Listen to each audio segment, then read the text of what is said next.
I'm a gun-toting patriot, God-fearing patriot. Bryson, why they mad? Cause I'm real and they be faking it. Free speech advocate, it's on my mind, I'm saying it. I'm about to buy another gun and ain't nobody taking it. Gun-toting, Bible reading, God believing, truth speaking American. It's MAGA season, Democrats committing treason. I know they think it's sweet, but you don't know who you dealing with. It's for free thinkers only, you ain't got no membership. They free General Flynn out the cage, cause he innocent. Martin Roger Stone, cause the run know that he innocent. We need to kick out every single illegal immigrant. Mandatory voter ID laws we need to implement. Tell Jussie Smollett that I know this MAGA country. Tell China we know they... Hello, everybody. We are live. This is going to be the watch party of the free and equal election presidential debates. I got them right here. Free and equal elections presidential debate, and it will begin soon in like 10 minutes. So for anybody in the future, sometimes I kind of do these watch parties whenever these third party debates happen. So this is the very first time that I have watched one about third parties. I've been trying to move out of that two-party system. And so I normally stream every Tuesday. So this is a once in a blue moon just for the election season that I am going to be streaming for these debates. And so, you know, I talk about this all the time, that Lucy from Discord got me into this, and I'm so happy that she did. And we're just going to be watching this together. The people that are going to be debating here tonight are going to be Chase Oliver from the Libertarian Party, Jill Stein from the Green Party, and Randall Terry from the Constitution Party. And I have since been like super obsessed with the third party. So I've been doing a little research, reading their websites, understanding what their political ideology is all about. And so that kind of made me realize that even though they kind of want to put us in this bubble of you either have to be red or blue, you either have to be a Democrat or Republican, that's not the case. You can branch out of the two-party system. So I am going to be thinking about changing my party. Maybe I'm thinking about it. I think after this election, I might switch party. I don't know. You know what I'm saying? Like, I am a little scared about that. So if you are watching this in the future, let me know in the comments, or if anybody wants to let me know live as well.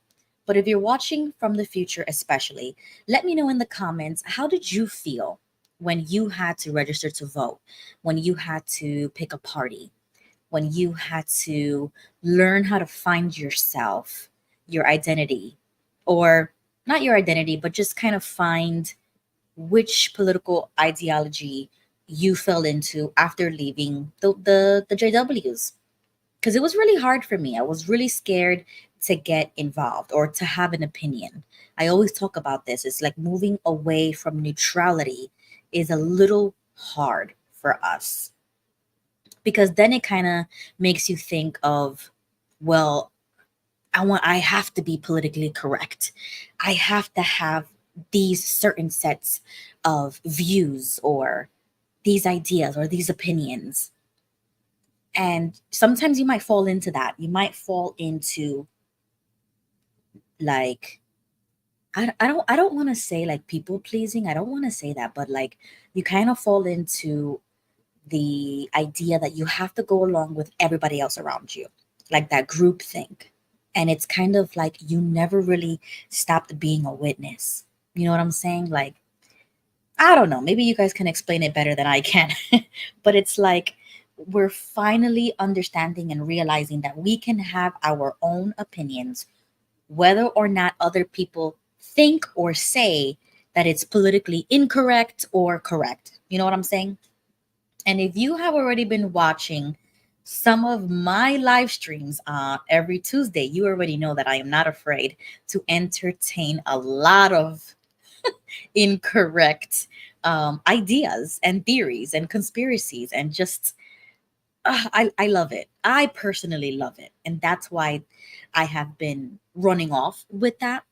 But I'm going to dig deeper into each party, into each ideology. I'm going to get more like educational on how to vote, um, depending on your state. You know what I mean? Like, I want to get more into the education side of it after this election season. You know what I'm saying? Like, I feel like this election is super important. And I know that they say this all the time, that this is the most important election and you have to get involved. And you know what I'm saying? Like, they want to hype people up into voting, but that's not a bad thing. I think that's a good thing. You know, you should get excited to vote. You should want to participate as much as you can if that is what you want to do. Like a lot of people say they're not going to get involved, they're not going to vote, they're not going to register. And I understand it. I get it. But this was kind of something that I grew to love. It was a passion of mine since leaving the cult. I learned about politics and I said, wow, this is really interesting. And I found a little piece of myself that I can like salvage from leaving the cult, thinking that I was nothing. I didn't have any ideas. I didn't know who I was. You know what I'm saying? Like, you have a little bit of that identity crisis. But I found myself in politics, and that's a good thing. You know what I'm saying? So I don't want to like downplay everything about politics and say like, oh, it's all rigged and it doesn't matter. No, I think it does. And I think it gives us a purpose, like a good purpose though. You know what I mean? Like, we should be participating in these types of things. You should never take this type of freedom for granted, you know, because we are in one of the most freest countries in the world. And we shouldn't take that for granted. We should vote. Hey, Lucy. Yeah, the debates are about to start. So I am excited. I was like, oh, I can't wait until the next debate is going to be on. So I have it here. I'm just waiting for them to start. It starts at 8. So in about 2 minutes, this thing will start. I am going to watch it all through and then we're going to talk about it after. If anybody would like to join afterwards for like, just to talk about it, I will definitely be here a few minutes after the debate. And then I also want to tell you guys what I did today, because I actually voted early today. So I wanted to talk about my experience. Lucy says, my daughter is running the debate show for our local state Green Party. Wow, that's amazing, Lucy. I think about that all the time. I say, you know what? If I switch my party, or maybe if I just get more involved, it doesn't matter what party it is. But I would be super interested in working or doing something, like maybe a poll worker or like volunteer, or I don't know, like, yeah, like getting involved like that. That's super awesome. Yeah, Lucy, tell your daughter that that is an amazing, amazing thing, because these are core memories that you're going to remember for the rest of your life, that you was a part of something way bigger than yourself. Like, politics and voting can actually make a difference. Like, I truly believe that. I truly believe like voting and getting involved and talking to people um, about politics and getting opinionated and stuff like that can really make a difference. Lucy says, if I jump on StreamYard, you will hear her in the background.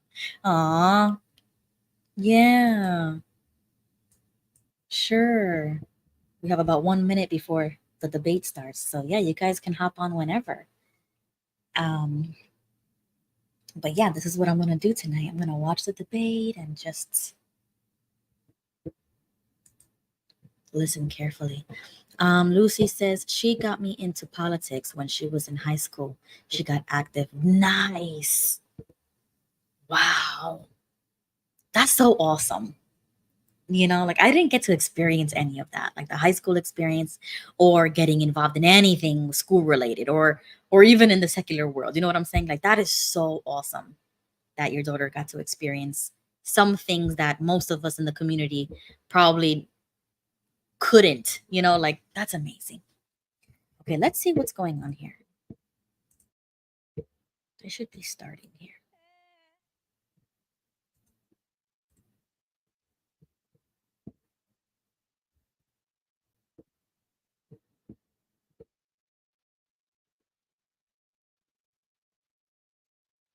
Okay, I hope the sound.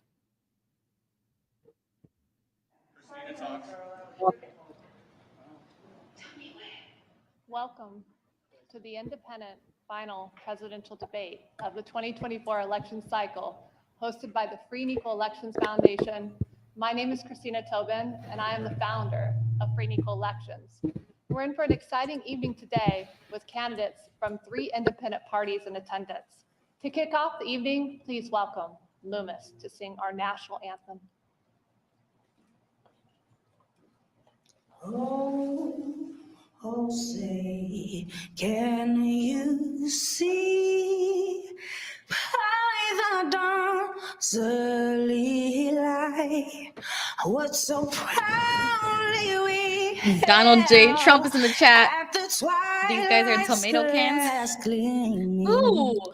Whose broad stripes and bright Yes, it's starting. stars through the perilous fight for the ramparts we watch were so gallantly streaming. And the rockets red glare. I fucked it up. Can I go back? Please? Bombs bursting. What the heck? I got too nervous. Oh my God, what? The night that our flag was still there. Oh, say does that star spangled banner What the? What the for heck? the land of the free. Oh my God, who is that?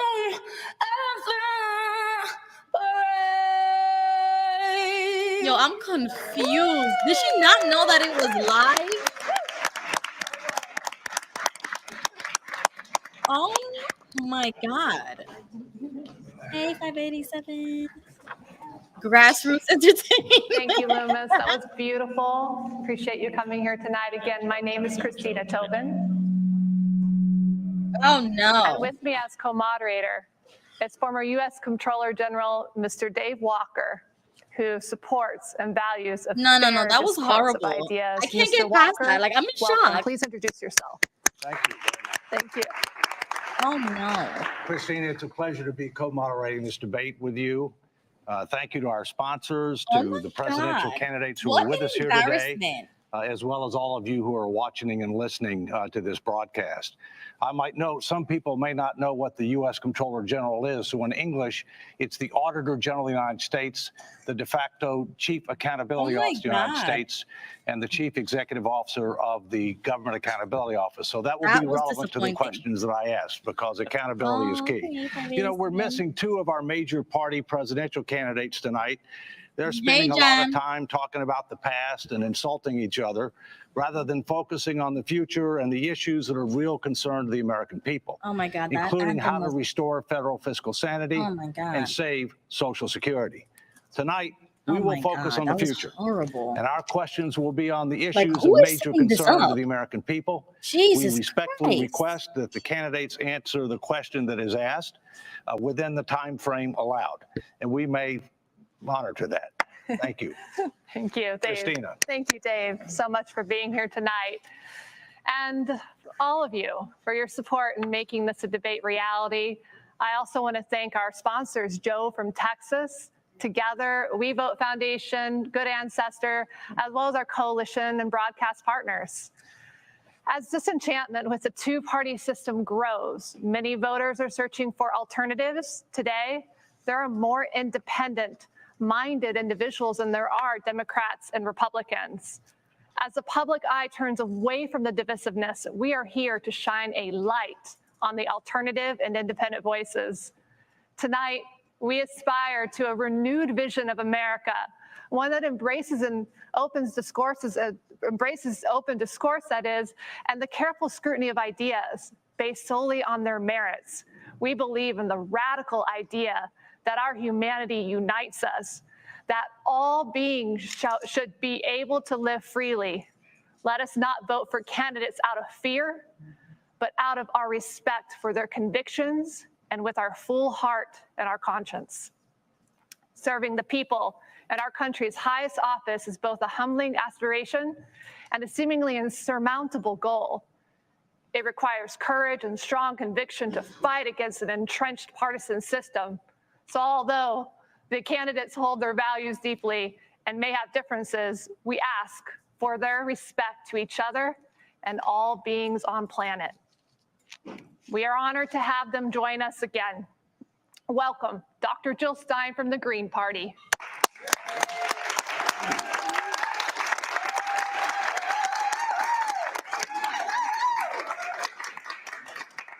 Chase Oliver from the Libertarian Party. And Randall Terry from the Constitution Party. Thank you. Thank you.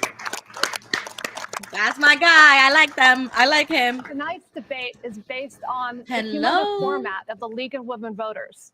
After opening statements, each question will allow either I a doubt it, 2-minute, Lucy. 1 minute, or 30-second response. Sorry, Lucy. Throughout the debate, each candidate will have 4 No, it total isn't. opportunities to rebut or It isn't. expand on either a 1 or 2 minute question. But give them a break. Tonight's They're questions new. will be complemented by artists who will They perform need me as the over there. kickoff They need me. for our 2025 United We Stand Tour, an independent would've did that movement way better. spearheaded by Free and Equal Elections. And stay tuned until the end when we announce how you'll be able to vote for the winner of tonight's debate via ranked choice voting. The order of the candidates was determined by a random draw, and we will start with an opening statement from Dr. Jill Stein. Thank you so much, Christina. Thank you, Mr. Walker, and thank you especially to Free and Equal Foundation. Thank you to everyone who's here live and virtually. This is such an important institution that Free and Equal has been developing, and shame on our political major parties that they are not participating in debates and that the candidates are not here tonight. I'm Jill Stein. I'm the presidential nominee of the Green Party, a people-powered party that does not take corrupting money from wealthy elites and corporations. We are 100% of, by, and for the people. As you know, who funds you runs you. So on that account, we are here for everyday people. We're in this to fight for everyday Americans who've been thrown under the bus for too long. We are the only pro-worker, anti-war, anti-genocide climate emergency campaign on the ballot for nearly all voters across the country, and we're here to demand an America that works for all of us, and we offer specific solutions that are within our reach now. Congress is squandering half of our budget on the endless war machine. They should have told that impoverishing girl and that, endangering because all of us, she producing failed fumbled states, mass the migrations. anthem It's time horribly. to cut the military budget at least Hope they 50% cut that out and put those the dollars future. into true security here at home. It's time for an improved Medicare for All system that covers everyone comprehensively and saves us $500 billion a year just by cutting red tape and bureaucracy. We can push back on the housing crisis with a national program of rent control, a tenant bill of rights, and quality social housing. We can fight the climate crisis with a Green New Deal that creates millions of jobs, greening our energy, food, transportation, and housing. And we can pay for this through health savings from Medicare for All, cutting the military budget, taxing the rich, and reviving a productive economy. The need for deep change has never been so urgent. The possibility of that change has never been Okay, so Jill. close at hand. Okay, Go Jill. to JillStein2024.org. That was a lot, Jill. And Thank seize you. this moment for the perfect storm. Thank for you, peace. Yeah, that Mr. was way Chase too much. Oliver. Sorry, Jill. Thank you. Sorry. But she had some good points. Has some Thank you good very much points. to our moderators, to my fellow candidates, and to the Free and Equal Debate Foundation for having an open and honest discourse and debate, which is something that is lacking in the mainstream of American politics. My name is Chase Oliver. I'm honored to be the Libertarian candidate for President of the United States in the 2024 election. I'm honored to be the independent voice that's on the ballot in the most states of this country. And if you need an alternative voice to fight for you, I am that person. The Libertarian Party is a party that roots itself in the philosophy of non-aggression. If you're not harming other people with your behavior is perfectly acceptable and should not be regulated or controlled by a government or any other entity. You are free to be yourself. Because if you're exercising that right, you're exercising self-governance. And if everybody exercised self-governance, there would be no need for any other form of government. Absent that ideal, we need to fight to keep government small, transparent, and accountable to each and every person. We need to cut the size of the state. There is no way to tax ourselves out of the deficits and debt that we are currently facing that will cause calamity for future generations if we continue to let it mount. Right now, $9 billion a day is being used just to finance the interest alone on the debt. And I think there are a better way for American people to be using $9 billion than to be funding the interest on the national debt. We want to tear down the state and decentralize ourselves as much as possible because we know central planners in Washington, D.C., A, are not acting in your best interest. They're acting in the interests of those who fund them, namely corporate America. And B, we believe that resources can better be allocated at the decentralized level, at best the individual level, where we can exercise our own governance, allocate our own resources, and help those in our community without the central planning and without the bureaucracy and all the waste, fraud, and abuse that comes with that. Each and every person should be able to live their life as they see fit. Go to votechaseoliver.com if you believe in the message of living in peace. If you live in peace, your life should be your life, your body should be your body, and your business should be your business, not the federal government's. Thank you very much. Randall Terry. Thank you so much for the privilege of being here. The Constitution Party nominated me, Randall Terry, to be their presidential candidate. Our party is unique in that, number one, we strive to base everything that we do and believe and promote on the Constitution. It's not an antiquated document, it's the governing document of this country. But beyond that, we strive to build everything that we say and do, our policies, literally the foundation of culture and society, upon the Judeo-Christian ethic given to us through Moses and Christ. And as I said in the last debate, if anyone thinks that they're smarter, wiser, more just, more fair, more merciful, if they think they're better than Moses and Jesus, run from that person. Karl Marx, whoever they are, run away. Because at the end of the day, Western civilization, as we know it, is, was, and please God, always has been built on Judeo-Christian ethics. Now, in tonight's debate, I'm going to answer some questions from a theocentric position, because literally the laws of Moses, the Gospels of Christ, the Old and New Testament, they provide rules for us. Don't steal, don't commit adultery, don't bear false witness, don't murder. These are rules that are binding on all people, no matter what their faith or if they have no faith. They're the foundation of society. And for us, the non-negotiables are, you shall not murder. Abortion is murder, and we will strive to crush it and drive it back to the gates of hell where it came from. Marriage is between one man and one woman, period. And we will fight against the woke culture saying that you can tell a boy can mutilate his genitals or a girl can mutilate her genitals and change genders. This too is a lie, and it's a betrayal of science, it's a betrayal of humanity, it's a betrayal of God's created order. If you want to learn more, some of you have been seeing our TV ads on TV, go to terry2024.com, terry2024.com. I look forward to a vibrant debate.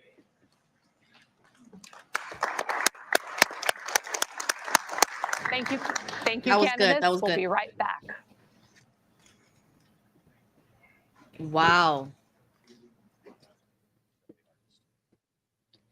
Please help me welcome singer They have like a little Leah break. Lecky, performing for Collective Prosperity. Hi, everyone. I'm honored today to sing two poems from Rumi, one of the greatest poets and mystics.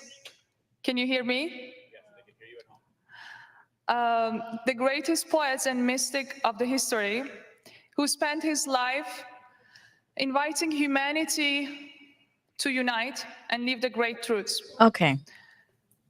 These poems has a message to remind us I'm gonna just lower this and I'm gonna give a little bit of my initial thoughts because shared struggles or our what? united future Ah. depends on the choices that we make. There we go. This is better. I hope you enjoyed this moment. And just as The opening importantly, statements for open everybody yourselves up to was sickness really and good. I division. like them. I mean, Jill, she did a little bit too much. Chase was on point, and Randall Terry on point for me personally, because I like the constitutionalist ideology. But there is no such thing as Judeo-Christian values.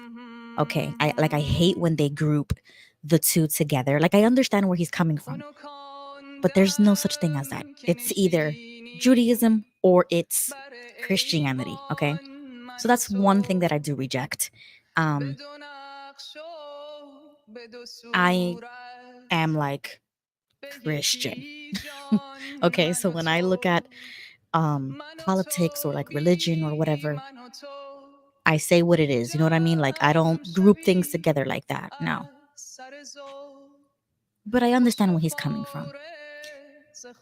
This debate has got to be the most cringiest beginning I have ever seen. But at the same time, it is entertaining. It's funny and it's entertaining and it's weird. But I gotta give them some slack because they just started. You know what I mean? Like, this is I don't know how long ago Christina Tobin founded this and started doing this, but they had to do way better than this. I'm sorry. Like, you need to pick better people. This is just weird. And why didn't they do all this singing and poems before? Like at 7 for the crowd. Like, I'm here at 8 p.m. because I want to see the debate. I don't want to see this.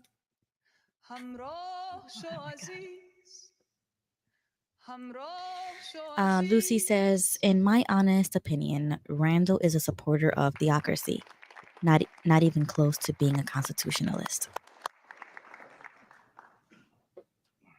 Well, we're going to go to question number 1 here for starting with Dr. Jill Stein. Okay, now we're going to the How would questions. you address the current challenge Weird. of affordable housing? You'll have 1 minute to respond. We do have an affordable housing crisis, a really emergency. Evictions are at an all-time high. Homelessness is at an all-time high.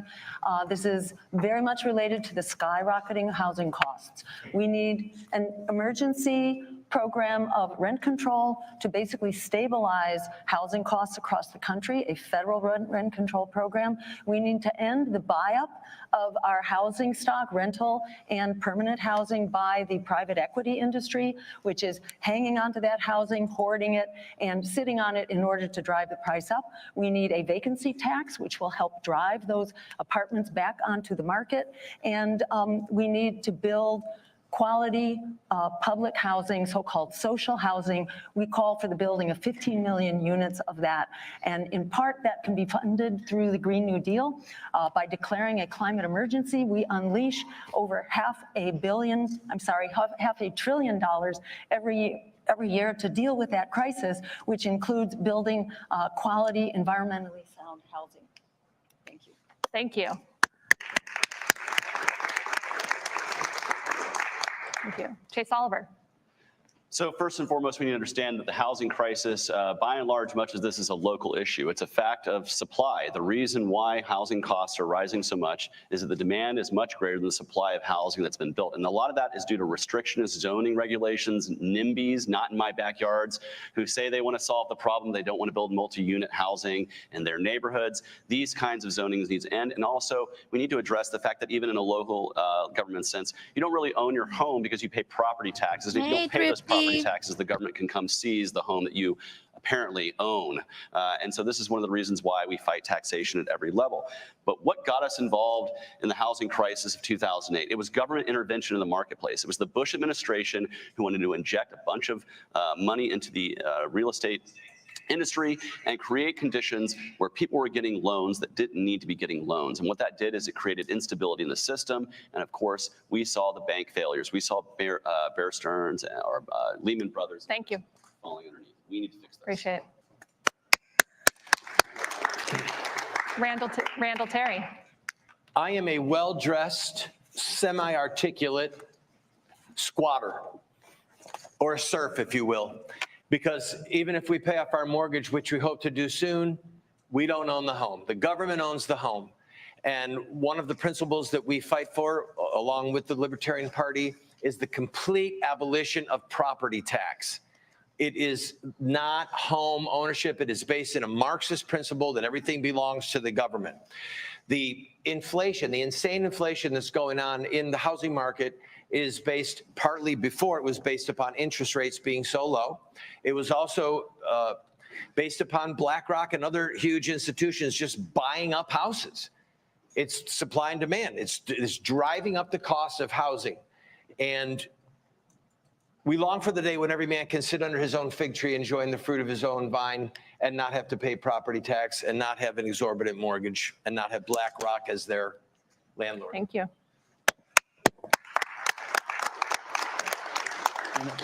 The next question is for Chase Oliver. It's a quick question, 30 seconds. No. Okay, somebody needs to tell us that. No. Anybody want a rebuttal? No hands were up. Nope. Christina. We're gonna toss to a break now. So thank you, candidates. We'll be right back after this. Another break. Please help me welcome singer Larome Swift singing Energy. What is this? This was not like the last debate. I'm sorry. What? No, I'm not doing this. I'm not doing this. Energy. Okay, I'm not doing that. Sorry. I am severely confused. This was not the same type of debate that the very first video that you showed me, Lucy. It was not like this. So I am really confused. I thought this was going to be like the typical debate that are used to. I don't know who signed off on this, but I am having like secondhand embarrassment, like a lot. Throat singing. All right. Well, maybe it's just me, but I am not going to be listening to that right now. Like, I don't have the energy to be listening to entertainment in the middle of a debate in one of the most important elections that we have ever seen. Okay. We are up against Kamala and Trump. You know what I'm saying? Like, I expect 1,000 right now. You know what I'm saying? Like, I want to hear from Chase, Jill, and Randall on why they are better than Kamala and Donald. You know what I'm saying? This is what an alternative group of people do when they get together. Okay, then maybe maybe it's just me then, maybe. So I apologize, but I'm sorry.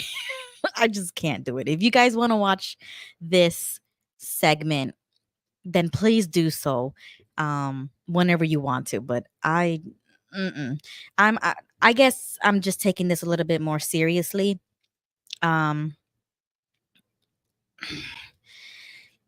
I don't know how to explain it. Like, this is not like I had the same feeling when the DNC did this. I had the same feeling when the RNC did this with the prayers that were not Christian. It was just like a different religion.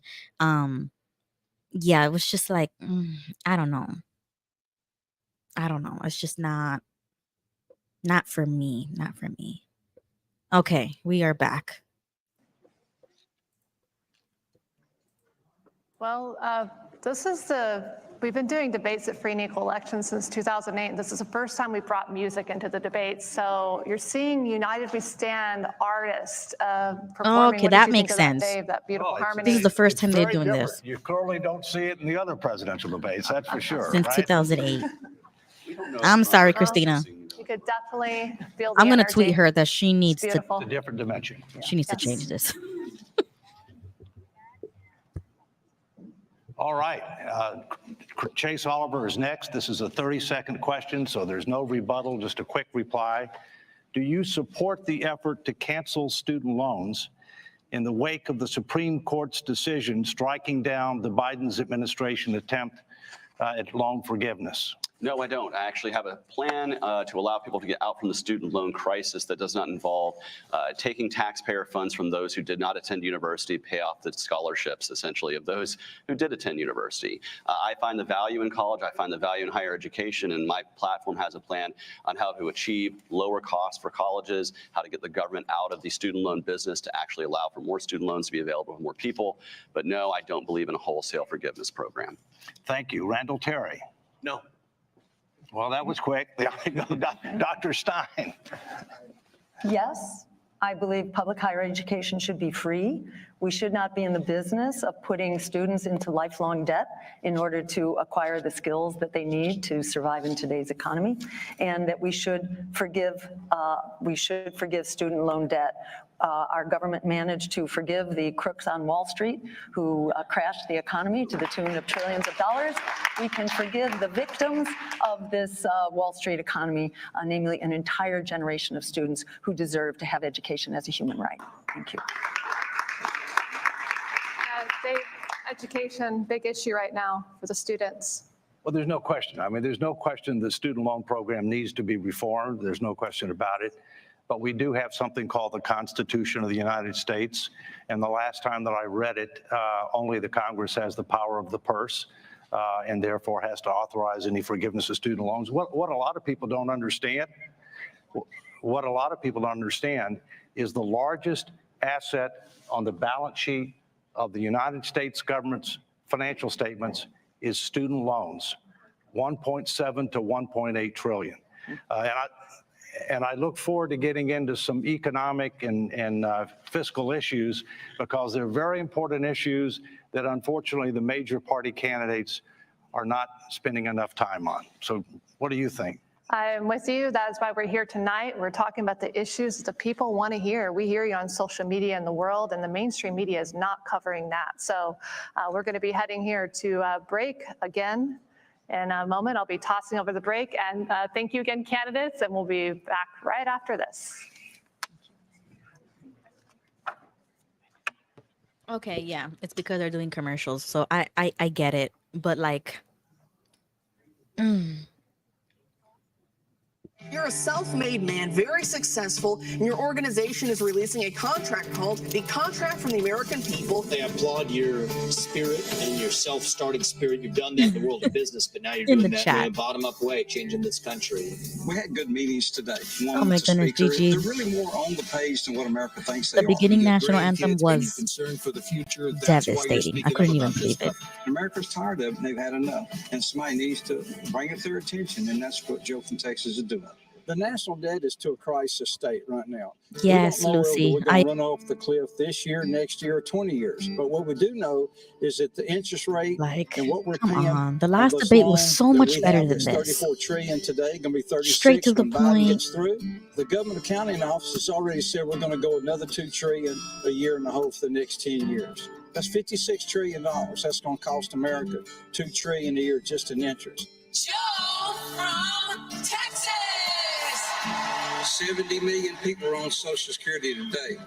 It's scheduled to run out in 9 years. 5 million of those people on Social Security are raising their grandkids. It would not be an American thing to cut their Social Security. We have got to turn Like, this is so important for people who are gonna watch this. You know what I mean? Like people like me who want to actually make my vote count according to my beliefs and my faith, my morals. You know what I mean? Like I want to hear from the alternative people and to the point. I don't want to watch commercials. I don't want to see no singing. I don't want like mediocre performances and things like this. You know what I mean? Like I'm done with that. I'm done with Hollywood. I'm done with performance. I want the real deal. Chase Oliver, Jill Stein, and Randall Terry. You know, I want to see them. We don't. We need one that focuses on debt to GDP. Number one here, we will rein in spending and be passionate in what they believe in and not afraid to talk about it. You know, like We just A spend more than we little make. disappointing. And that's why I'm up in Utah today, because Utah does such a great job balancing their budget. But in order to make this happen, we're going to have to come up with some constitutional amendments to bind Congress. These limits and things that we have, the debt ceiling, it doesn't work. We have got to get back to following some rules. If we do that, we'll get this thing reined back in. Good point, Gigi. I would even volunteer. Well, thank you very much, Joe from Texas, who's one of our sponsors this evening. In the interest of full and fair disclosure, I co-wrote the contract from the American people with Joe from Texas, and which has 10 issues that the American people are concerned about in a possible way forward. Next, let's go to Randall Terry. The federal government has over $35 trillion in debt. However, that's just the tip of the iceberg. In reality, the government has over $125 trillion in total liabilities and unfunded social insurance obligations. Interest is our second largest expense. It's past defense and it's past Medicare, and it's growing rapidly. What steps would you take to put our federal finances in order, because they're clearly out of control? I'm going to give the most stark answer that I can. Number one, I don't know. And the reason I'm going to be honest is because no one in the history of the human race has had a debt ratio like we have, debt to income ratio. It's never been done. That's number one. Number two, we're functioning under fiat currency. The only reason that the dollar is still the currency of refuge for most of the world is because of oil. It's petrodollars. We're internationally obligated. Everyone is to trade in dollars. If that currency obligation went away and another currency replaced it, the dollar would no longer be the place that people would flee for refuge, and we could see the collapse of the dollar. At that point, all bets are off. Mm-hmm. It's literally the only reason the dollar functions is because I trust when I give you a dollar that you're going to take it. Right. And if the dollar goes the way of the Confederate dollar and it has no value or little value, or if it goes the way of the German money and the people are coming up in wheelbarrows to buy their bread, we don't know what's going to happen. In the scriptures, remember what I said earlier on, there was a thing called the year of Jubilee, where every 50 years, all debt was forgiven. And at some point, the world is going to face an economic crisis, because we're not the only ones that are in massive debt. The whole world is. And it is in part tied to the fact that we are all functioning with, perhaps Switzerland as an odd man out, we're all functioning on fiat currency. We're all functioning on pretend money. It's monopoly money. We just trust that it will work. If the day comes when there is an economic collapse worldwide, it may just be that we're not paying our debt and no one else is paying their debt, and we're going to start at square one and either go back to a silver and gold backed currency or literally go back to silver and gold. So I don't think that there's a way out. I literally don't believe that there is a way out. And I've thought about this a lot over the years, and I think it's gotten worse, and I don't think there's a way out. Thank you. Dr. Stein. There are many things we can do to begin reining in the enormous federal debt. For one thing, we need to cut the military budget, which is spending at least $1 trillion and far more every year of our hard-earned money. This is over half of the congressional budget. Depending on how you calculate it, it's at least 60%. If you add in the Veterans Administration, taking care of our wounded veterans, which we need to do, the nuclear power, and so on, the FBI, ICE, et cetera, it comes to more like 60 or 65%. Which doesn't leave much for the American people. So we need to start cutting the military budget, cut it by at least half. We'll still be far ahead of all of our competitors in terms of their military budgets. And that can help put a lot of dollars into a more fiscally sound budget. We need to enact healthcare through a Medicare for All program, which actually saves us $500 billion per year at the same time that it expands healthcare to cover everyone and cover everyone comprehensively. Some $4 trillion a year is being spent now on healthcare. 1 out of every 3 healthcare dollars is being spent on paper pushing, red tape, and bureaucracy. That's not serving the cause of healthcare. This is enormously wasted. So that needs to be reined in. We also need to start taxing the rich. rich and corporations. We need a wealth tax. We need a more steeply progressive tax. You can go back to after the Second World War, when we were taxing at the highest marginal rate of up to 90%, with tax credits for expenditures on the economy and investing in the economy. And finally, we can create a productive economy again. We've financialized the economy.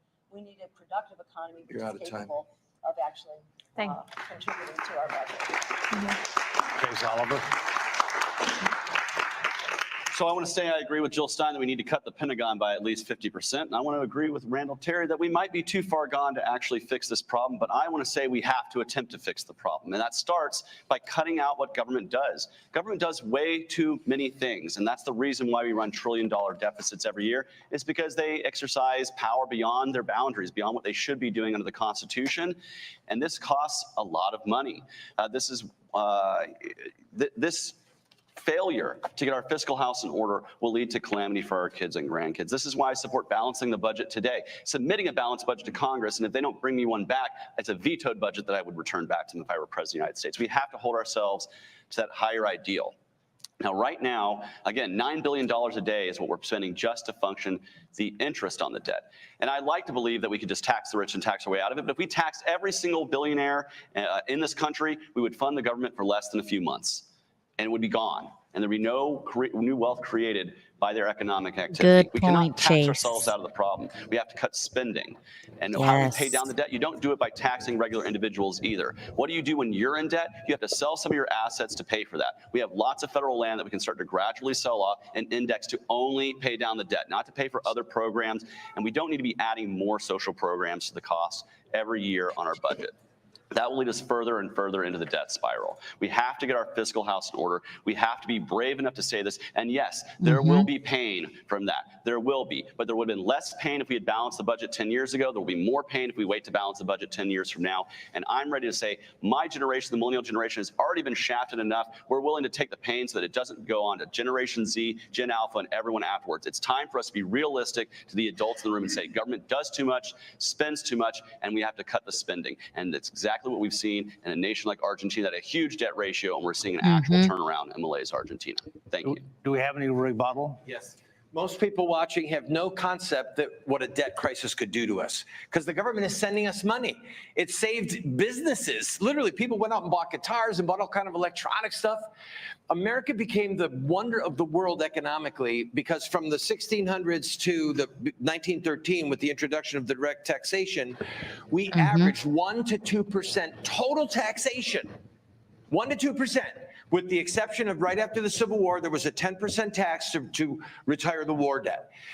We were the economic wonder of the world. If the government would limit itself to constitutional spending, in other words, here's what the government is allowed to do. Oh, we need money for roads. We need money for the post office. We need money for military. Okay, but most government programs and most government expenditures are not constitutional.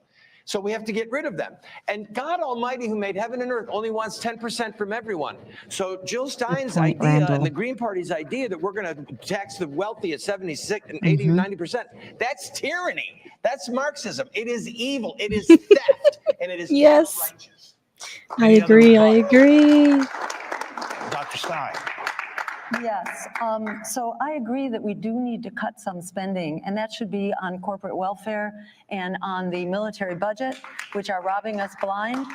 Studies have shown that much of the inflation in the last several years was actually greedflation. It was needless increases in costs in order to contribute to the profits of corporations. We're looking at a massively inflated military budget right now, which is largely accruing to the profits of the war contractors, and the same thing with fossil fuels. Those prices have massively escalated, and the profits of those companies have actually doubled. If you look at Argentina, and I'm glad, Chase, you brought up Argentina, you know, an example of a libertarian government. I think it's the only one I know of. There may be others out there, but I'm not aware of them.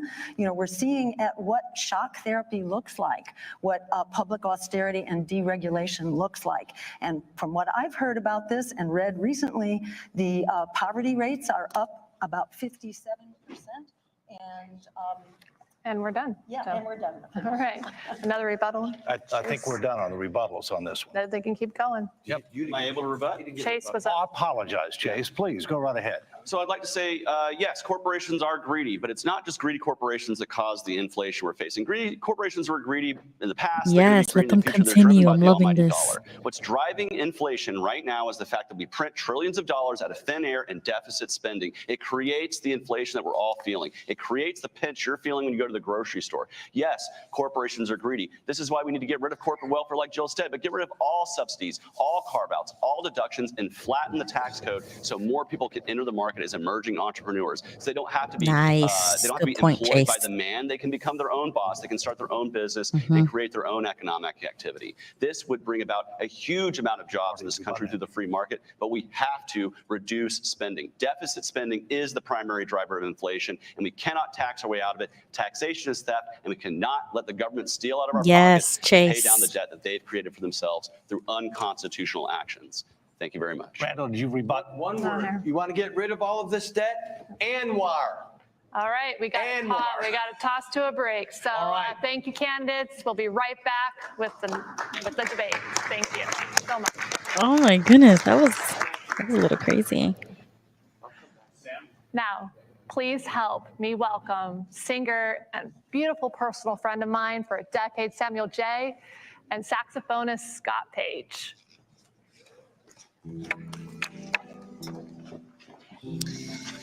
Okay. Thank you. This is to it keeps falling off. Anwar is a good point. Okay, what is that? Do you know what that is?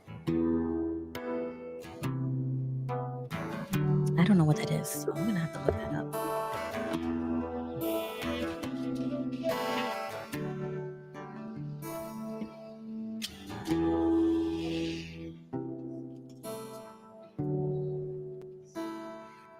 Where I breathe easy, hey, when my troubles they fade.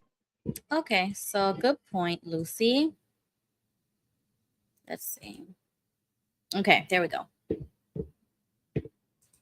Lucy says the Greens have a plan that will not allow people to be lost in the transition. I am not hearing Chase Oliver talking about ensuring job training, etc. So I'm going to tell you real Hi, quick what. Gigi. Hey, I'm going to tell you real quick what Anwar is. Yeah. It's basically the North Pole of Alaska, the very farthest north you can get on the land, and they have an oil reserve like a Saudi Arabia, right? So what he was saying with Anwar is, if the government would drill, then technically, which will never happen, let's say oil's at $100 a barrel. Well, that $100 goes to the treasury and pays off your debt. That'll be like you going and getting a second job and delivering pizzas, right? But then you never put the money towards your credit card. So in theory, he's right. Even though he's way lefty out there, he's right. But the problem with Anwar is they won't drill, and if they do, the money is not. They're going to spend the money instead of you. Saudi Arabia uses that money and they pay off all their relatives and stuff like that. That's how they fund their. But so he is right, and he has a good point when he means Anwar. But the other problem is that $100 a barrel oil is not going to go into the treasury. They're going to give it to dykes on bikes that are tattooed with purple hair program. They'll just invent a program and give it away. Yeah. And that's what a lot of the people are saying. But that's what Anwar is. It's just an oil field in northern Alaska. Okay. So far, so good. Jimmy's in the chat. He says, tell me what the government has done to raise money. What product or service do they provide that makes them money? Nothing. That's not true. And let me give you an example. In every city that you live in, there's two money makers, the water coming in and water going out. So if you know anything about water treatment and wastewater treatment, they make money for the city. The problem is the city steals the money, the profits, for other programs. So that's another story. Border security and related immigration issues. So as president, what steps would you take to strengthen border security, improve vetting of high-risk individuals, and while at the same point in time, promoting legal immigration because our birth rate is only 1.62, which means we would have a declining population without immigration. Well, we should build a wall across the northern border to keep the Canadians out there trying to come in. Thank you. So the simple fact is that we have the ability to build a wall. We really do. We have the ability to control the southern border. We don't have the will. And the question is, why would the people who are in power not want to control our southern border? Because up until recent decades, this really was not a crisis. We are all immigrants. Unless you're a Native American, we're all immigrants. So thank God for immigration. Thank God we can come here. But we came here legally. My family came through Ellis Island. So why do they want an open border? There's a lot of theories. I know a couple of them for sure. They want cheap labor. They want Democrats. You have to understand that at the end of the day, this is political. The Democrat Party knows that at some point in time, a general amnesty is inevitable if they're in power. Yes. And when that general amnesty happens, polling data shows that 80% of illegal immigrants will register as Democrats, which means Texas will be lost, Arizona will be permanently lost, probably Florida will be lost. Oh, and hell other no. states where there's a huge Hispanic population here illegally will suddenly flip from being Republican states to being Democrat states. And at that point, a path to the White House for any even moderately conservative human being, whether libertarian or Constitution Party or Republican, it's over. Yeah. It's done. So I agree. Build a wall.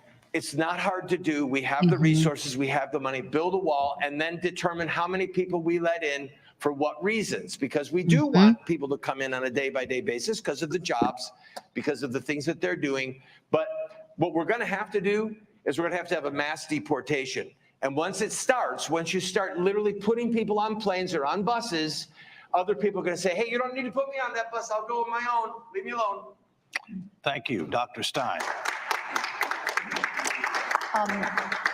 So I want to start off by saying that the most important thing we can do to address the crisis of immigration is to stop causing it in the first place through U.S. policies like Good point. That's a good endless point she wars just and made. regime change operations, like economic and military domination and neocolonialism, through the sanctions programs like in Cuba and Venezuela, through fossil fuel emissions, which continue to drive the climate crisis, forcing millions of farmers who are out of work because there's no water and they can't farm, forcing farmers to come to this country.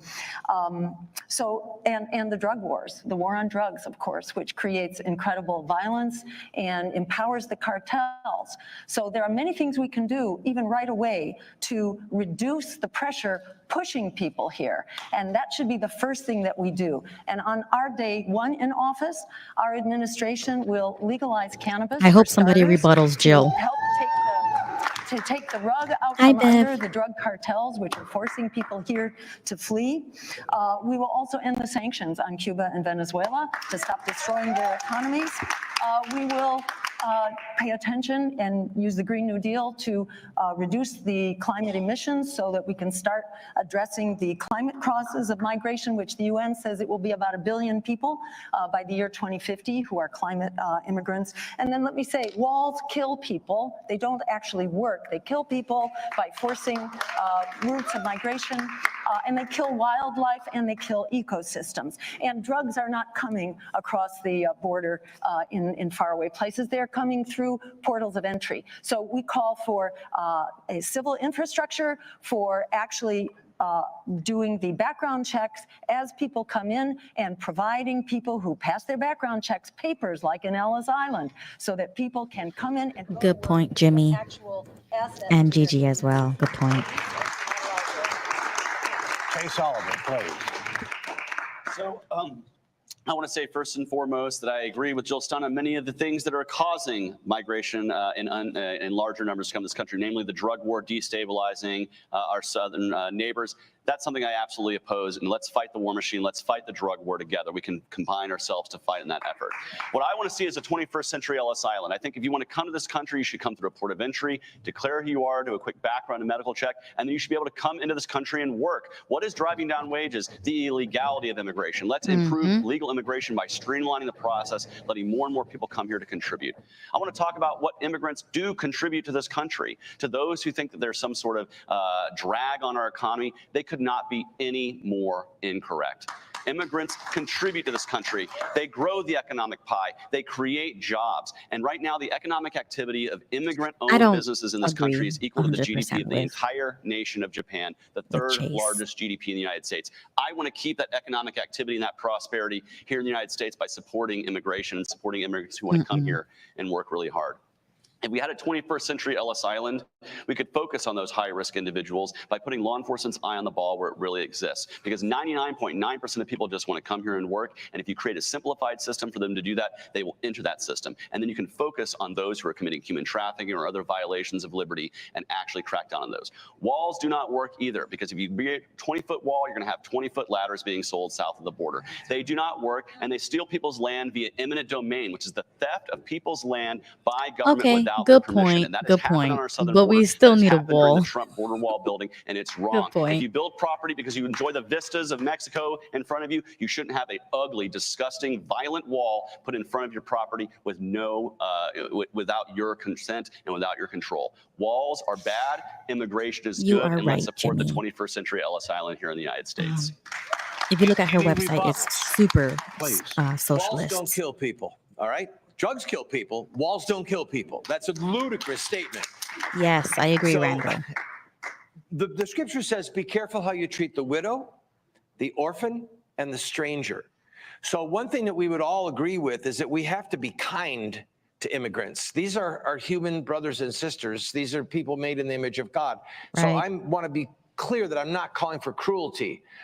The point is that people are here illegally. They broke the law. They know that they broke the law to get here. They know that they are running from the law. And our government knows this as well.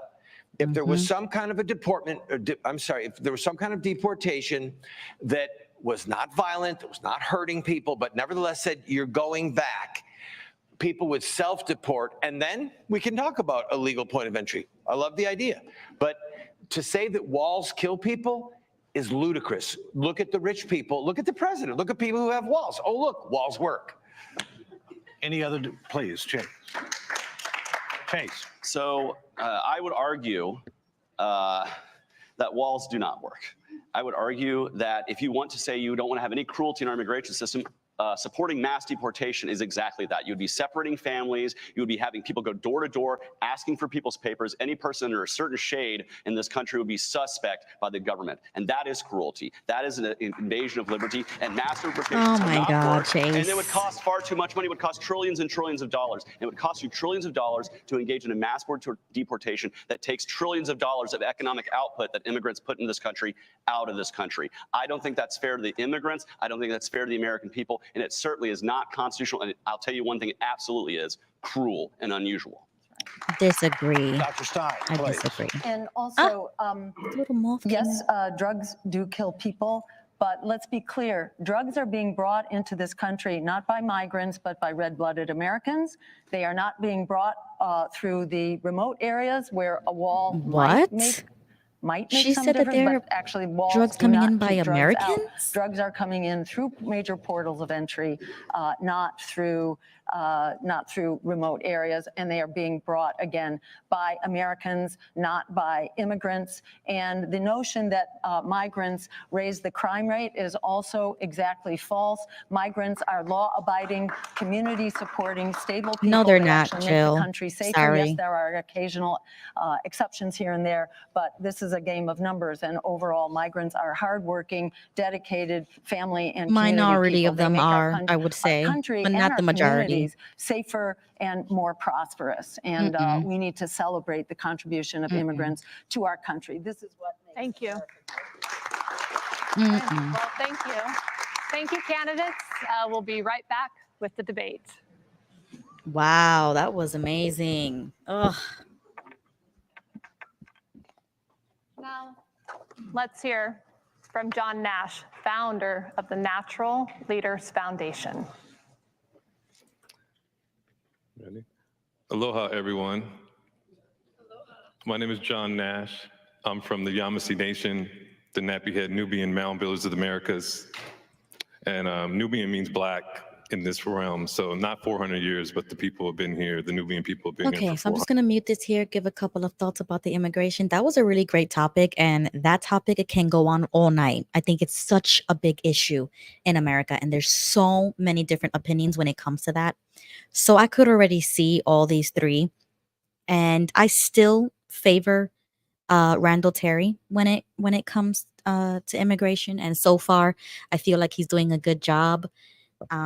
But Jill and Chase, I don't know. I agree with Chase a little bit, but no, it's just Jill and Chase are just too left for me. Just for me. Jimmy says, come in legally. If not, deport them. Pretty simple. Yeah, I agree. John says, California has the highest property taxes in the U.S. and the government can't keep track of the money.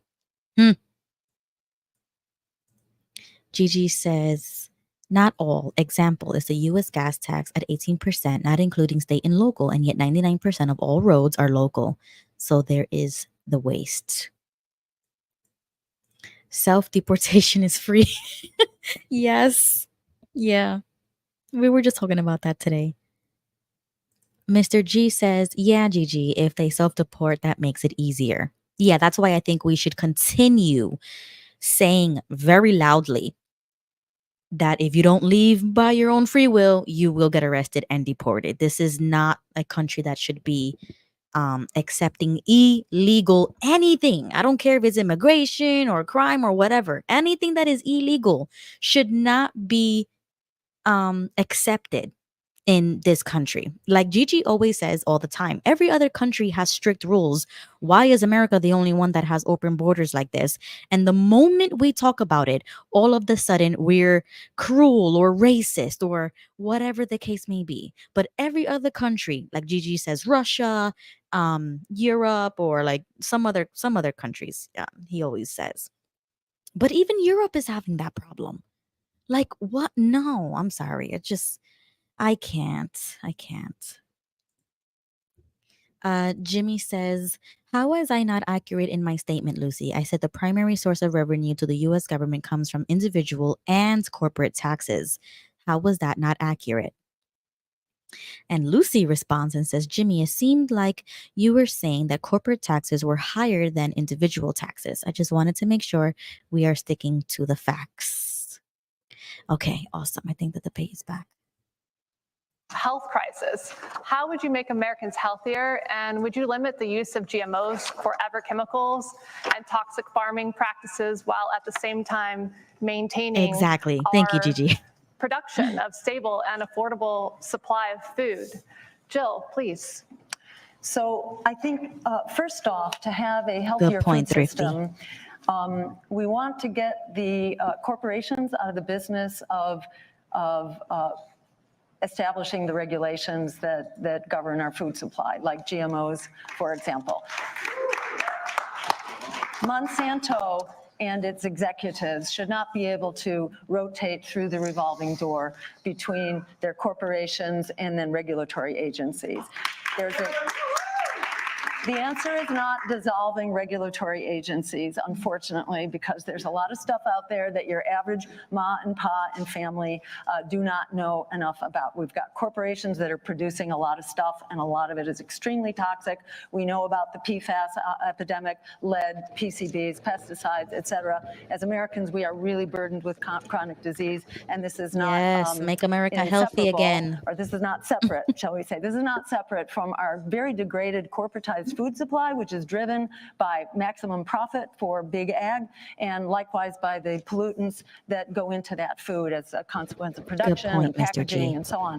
So we need to be protected, and we need agencies that are protecting us, not the profits of the corporations. And I don't want to try to oversimplify any one particular issue. I think these issues that are potentially threats to us need science on them, and they need science in the public interest, not science for the purpose of boosting corporate profits. So these questions about a better food supply and chemical regulation and so on, I think a lot of that needs science on it, but in particular, we need to have quality food. We need to have access to food. Right now we have food deserts that affect poor, low-income communities, communities of color who do not have access to quality food. They're also carrying the larger burden of pollution. Chase. So Agreed, we can fix this by Gigi. doing the right thing in our Chase Oliver.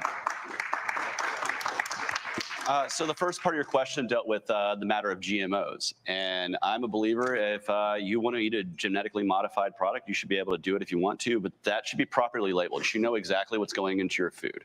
And I do believe that's a matter of market transparency. You as a consumer should know exactly what it is you're purchasing. But when it comes to a lot of these other issues, why is it that big agriculture, why is it that these giant agro firms have so much of a stranglehold on our marketplace?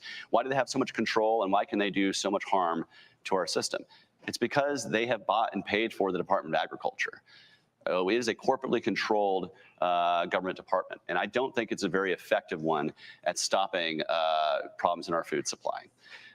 A lot of what we've seen right now is a matter of the fact that big farmers have basically been given the leg up over the average family farmer. And it's all through the system.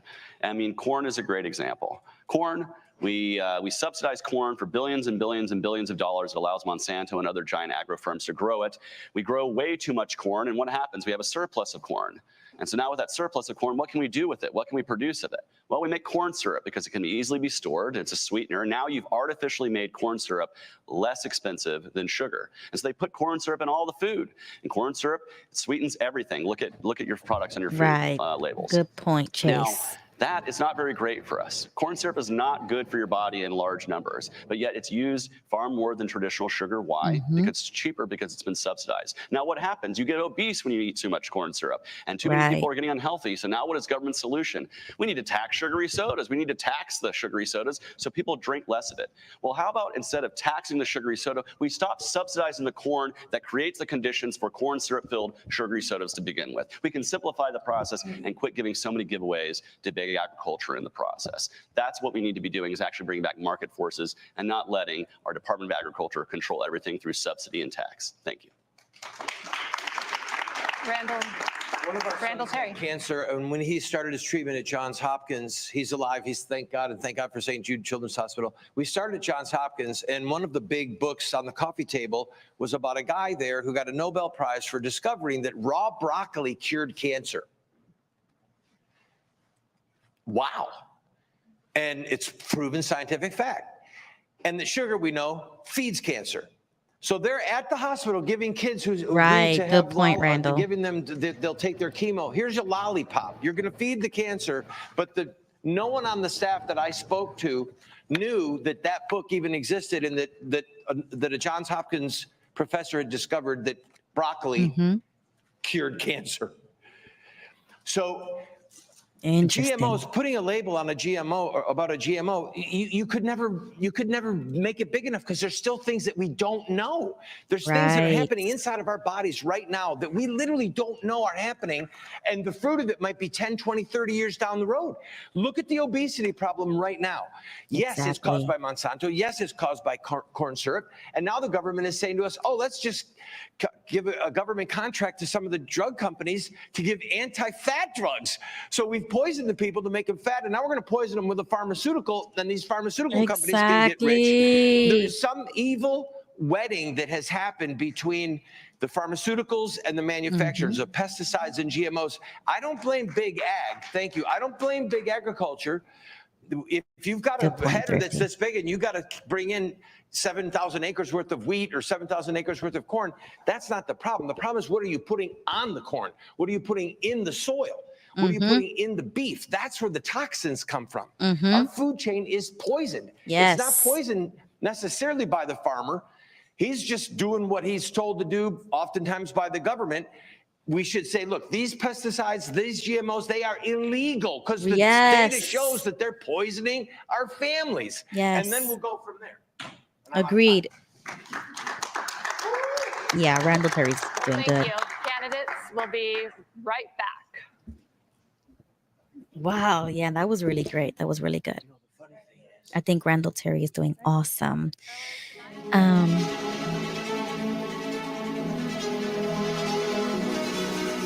I am definitely going to vote in the website that Christina Tobin said that you can vote to see who you thought won this debate. And I think it's between Chase and Randall right now for me. Because Jill says a lot of good things, like good points, right? But she always goes over time. Her opening statement was way too much mouthful, in my opinion. So I don't know. Debate-wise, I think it's between Chase and Randall. But on the points that they are debating, once again, I think Chase is more appealing. Hey, Gigi. Okay, there we go. No. I was on a delay. But no, I think it was broccoli sprouts because there's videos on it. It's not broccoli, but so what happens is as this, and I've done it at home. You get the broccoli sprouts, you put them in a glass container. 3 days later, they start sprouting. You put it on your sandwich, but it has a substance that has been known to cure cancer. Same thing with apricot kernels. And you ever heard that saying, "An apple a day keeps the doctor away"? It's because they ate the seeds. So when they ate the seeds, right now people eat an apple, they throw away the seed, the core. Right. Well, if you were to eat the seeds, guess what it has? It has arsenic, and arsenic will kill that cancer. So and it's in low dose. So if you go and you look this stuff up, it'll say don't eat the seeds of the apple. Like you have to eat like 50 apples to get sick. That's not going to happen. But if you eat an apple a day, you're getting a low dosage. Same thing with apricot kernels.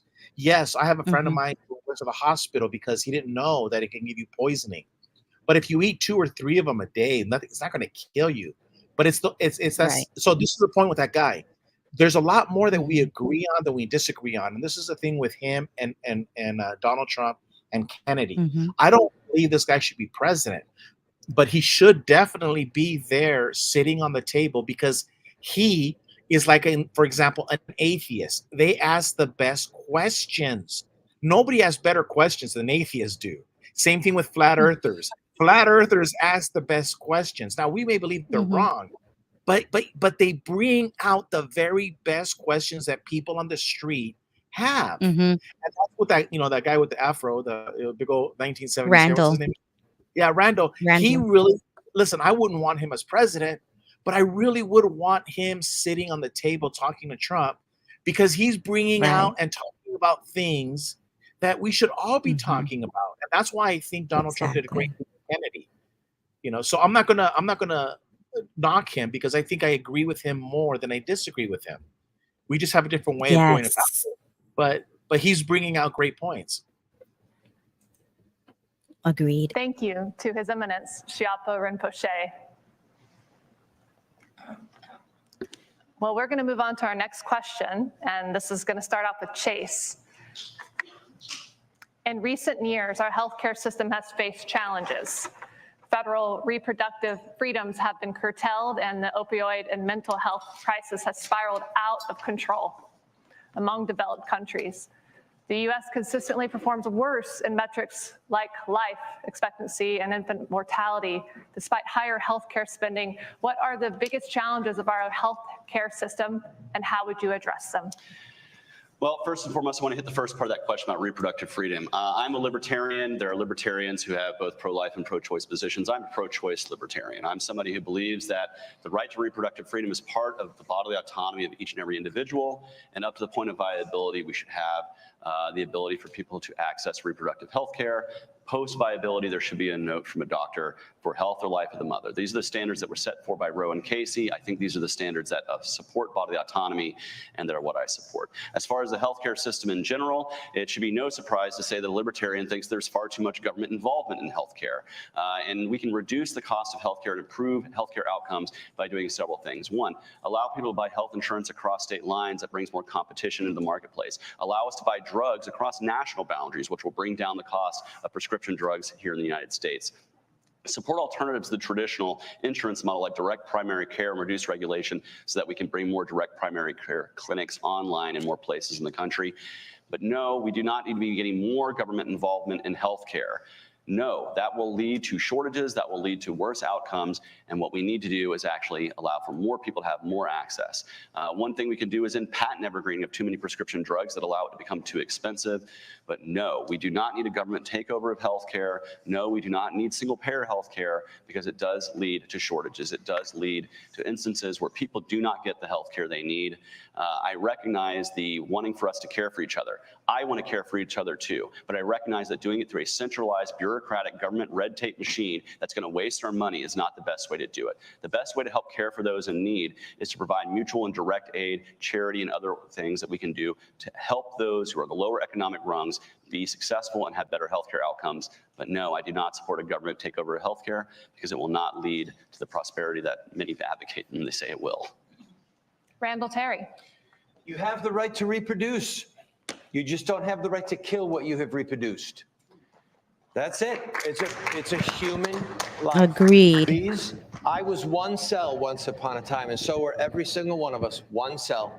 Size of our shoe, the color of our hair, color of our eyes, whether we were male or female, all present in one cell. All we had was time and growth and protection and nutrition. That's it. So no 24-week-old baby or 28-week-old baby or full-term baby is viable when it comes out of the womb. It needs all of those things. This is a human being, and blood talks to God. So if the three of us agreed on every single other issue and made America great again, to steal a phrase, really and truly, me too, but we continued to murder our offspring, America as we know it would perish because blood talks to God. Good point, God Jimmy. told Noah when he got off the boat, shed no blood, for in the image of God made he man. God said, do not pollute the land in which you live, for bloodshed pollutes the land. And those of you who are watching television a lot lately know that we've been on The View, ABC, Jim Kimmel. We're going to be on Univision running ads that say a vote for Kamala is a vote to murder babies. We have other things in the healthcare world that are a crisis. Maybe we go to a church-run system for the poor. You can use it anytime you want. Everyone who works there pays no taxes. No one who goes there can sue anyone. Let's just completely think outside the box how we provide healthcare for the poor. There are ways to do it. It's been done throughout human history. But the biggest crisis that we are facing is mutilating children's genitals and telling them that that's science, and way more importantly right now, murdering over 1 million human beings a year. It is a curse on our country, and we must bring it to an end, period. So, thank you, Jill. Excuse me. Thank you. For those who do not approve of abortions, you're welcome not to have them. This is a question of bodily autonomy, which has been standard in the nation for decades. We are not going back. And the repeal of Roe v. Wade resulted in a devastating increase in mortality rates and perinatal mortality, especially for low-income and poor women, among whom death rates have really spiked. So this is a woman's right to choose, and it should be part of a total healthcare system. Medicare for All is one example of a system of healthcare as a human right, which actually provides good care, provides good health outcomes. This country spends more than twice as much as the next biggest spender, and we have abysmal public health statistics, among the worst among all developed nations, and we can do much better. We are spending something like 17% of our GDP on a privatized healthcare system, which has the bureaucracy and the red tape. Medicare cuts overhead from 30% in that privatized system to 3%.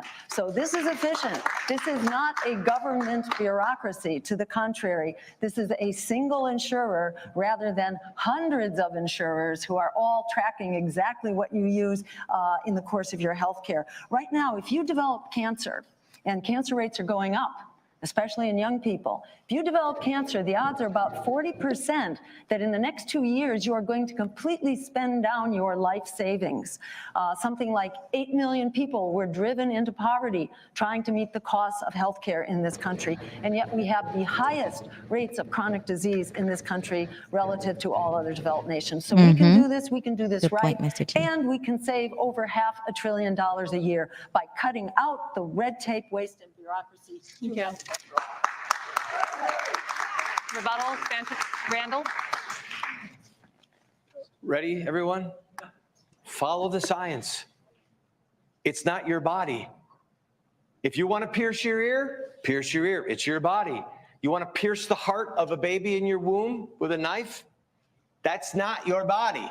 Your ears, your body. Yes, the baby, not thank your you, body. Randall. It's a separate body. So we can figure out ways to be compassionate. We can figure out ways to help people who are in a crisis pregnancy. My mom was in a crisis pregnancy. She was a teenager in the 50s when she was pregnant out of wedlock with me. Thank God that child killing wasn't legal then, or I could have been dead. But we're killing human beings. Let's not call it a baby just for the sake of discussion. Let's call it a human. It is a Homo sapien. Yes. Okay? A day Agreed. after viability, a day before viability, it's a human being. And it's not your body. It's a separate individual's body that has a unique right to life given by God himself. Go to terry2024.com to learn more. Any more rebuttals? Terry2024.com. I understand Medicare for all sounds good. It does. It sounds, hey, everybody's going to get taken care of. Everything will be covered. But the truth is I don't want to put my health care in the same hands of the government that runs Amtrak and the United States Postal Service. That's how you get reduced quality. That's how you get shortages. That's how you get bureaucracy. That's how you get corruption. No, centralization is the way to stifle innovation. Centralization is the way to create more graft and more greed and more corruption. When you decentralize, you have more options in the marketplace and you can hold more people accountable. With regards to abortion, I think there are things that pro-life and pro-choice people can do to reduce the instances of abortion in this country. Make birth control over the counter universally so more people can access contraception. Reduce the red tape and barriers around becoming an adoptive parent so more pregnancies end up becoming surrogate pregnancies. And let's fight for better education so we can have more comprehensive sex education in our classrooms so we have less unwanted pregnancies to begin with. These are things that pro-life and pro-choice people can pair up to do in this country here and now to reduce abortion. Thank you. All right. We're going to thank you candidates, that is. We'll be right back with the debate. Okay, wow, that was amazing. They made some really great points. Everybody made some really great points, especially the chat. I've been reading all of your comments.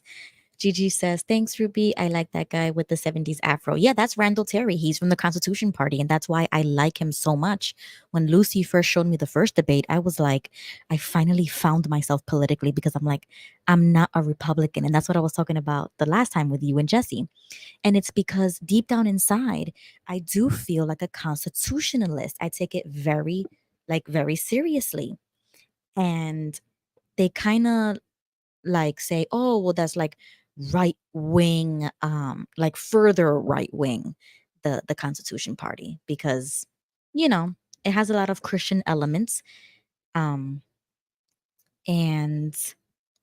that's why I always I've always said Christian nationalism.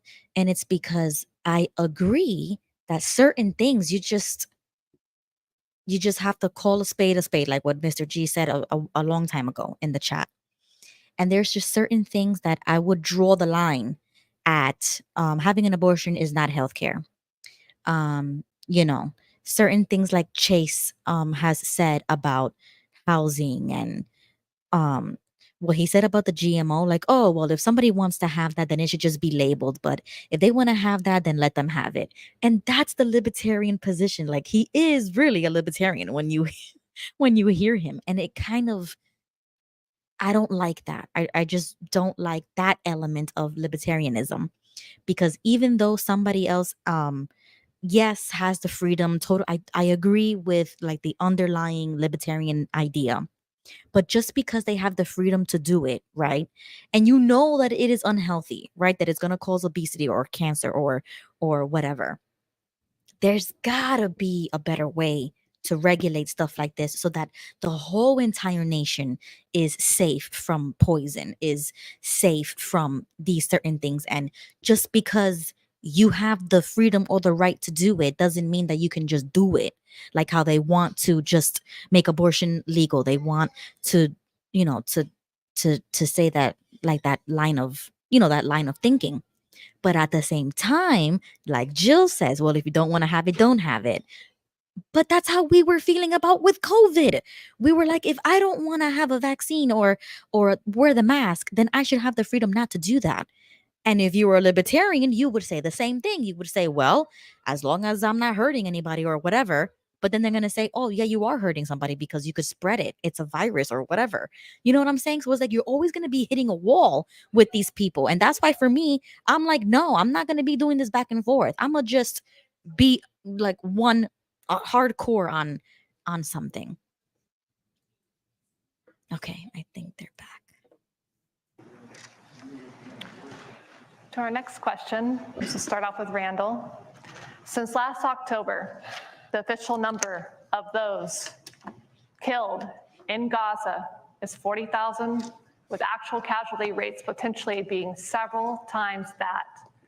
In Gaza, all the universities and 2/3 of all hospitals have been destroyed. Despite this, the US government continues to send billions of dollars in military aid to Israel, allegedly in support of Jewish safety. Do you support Israel as a Jewish state? And if not, how would you keep Jewish people safe? Randall. I support the Jewish state. I'm going to say things here that are based upon years of study. I have a master's degree in international relations and with a concentration in terrorism, international terrorism. The loss of life in Gaza is horrific. It hasn't happened in real time in front of a camera like this for decades, depending on which war you focus on. And we all wish that people weren't dying. We do.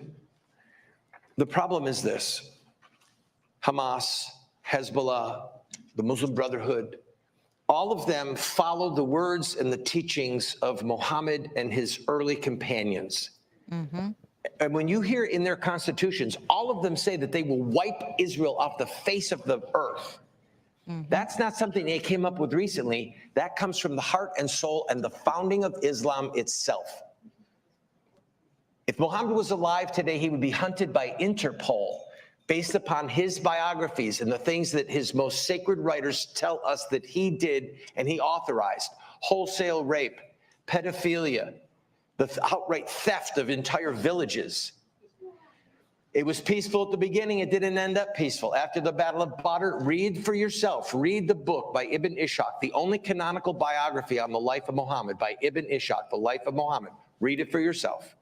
They revered this book. True Islam is a threat to freedom. Islam is a religion of the sword. And if the sword is taken out of the hand of Islam, if Sharia law is done away with, you want to be a Muslim? Be a Muslim. You want to leave Islam? Leave Islam. You want to become a Christian? No problem. Once the sword is taken away, the death sentence taken away for leaving Islam, Islam will die of its own weight. And until then, it is a threat. And Israel has the right to do what it can to eradicate the leadership of Hezbollah and Hamas and the rest of them who are committed to destroying Israel. He is cooking right now. Jill, 3 cows time. Shame. Jill Stein. Well, I don't want to dignify this kind of blatant racism and Islamophobia. And oh my gosh, she did not pull that card. Respond to it, except to condemn it and say that this is a an embarrassment and a shame on all of us here in this room. So, Wow, I can't believe she we just did that. repudiate this. I think you may speak for Because a everything handful that he of said people, and is I'm true. sorry for you. I speak as a Jew. I speak as a Jew who grew up after the Holocaust. Oh, no wonder. She's Speak as Jewish. a Jew who's been very involved in standing up to stop genocide. Because when I grew up after the Holocaust, I was told that we must never let And now she's pulling the genocide happen Holocaust again, card? not to I can't. anyone. And I grew Oh, up with man, that Jill is as down understanding bad. this is how we discover life after genocide, which is what my community was asking after the Holocaust. How do we find life after genocide? By affirming that it will not happen again. And we held accountable not only those who perpetrated genocide, but the bystanders to genocide. And I'm proud to be among those who will not stand by and allow this blood to be on our hands with our tax dollars from our weapons and our diplomatic cover. This is absolutely an embarrassment. I want to add that Jews, Muslims, and Christians have lived together in peace for centuries. And anyone who says otherwise does not know what they are talking about. They are just spouting utter bigotry, shameless bigotry. What disturbed the peace was not Jews, it was Zionists.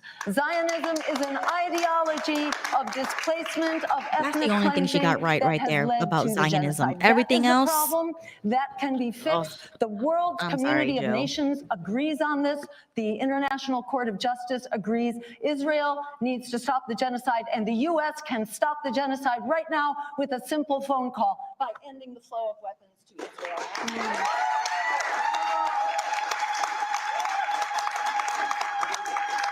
Chase Oliver. Chase. So I got my start in activism being an anti-war activist, and this war is no different. I'm tired of seeing governments killing innocent people, and that's governments on both sides. I'm tired of governments in this region communicating with each other by firing rockets and munitions at each other. It's not individual Israelis, it's not individual Palestinians, it's not individual Muslims, Christians, Jews, or otherwise that are perpetrating this violence. It's the governments that claim to represent those people.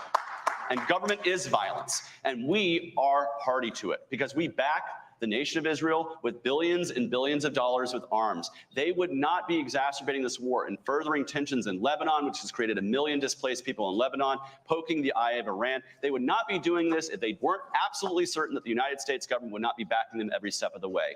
We need to be demanding peace in the region. Yes, October 7th was a horrible day. Yes, the lives that were lost were tragic and horrible.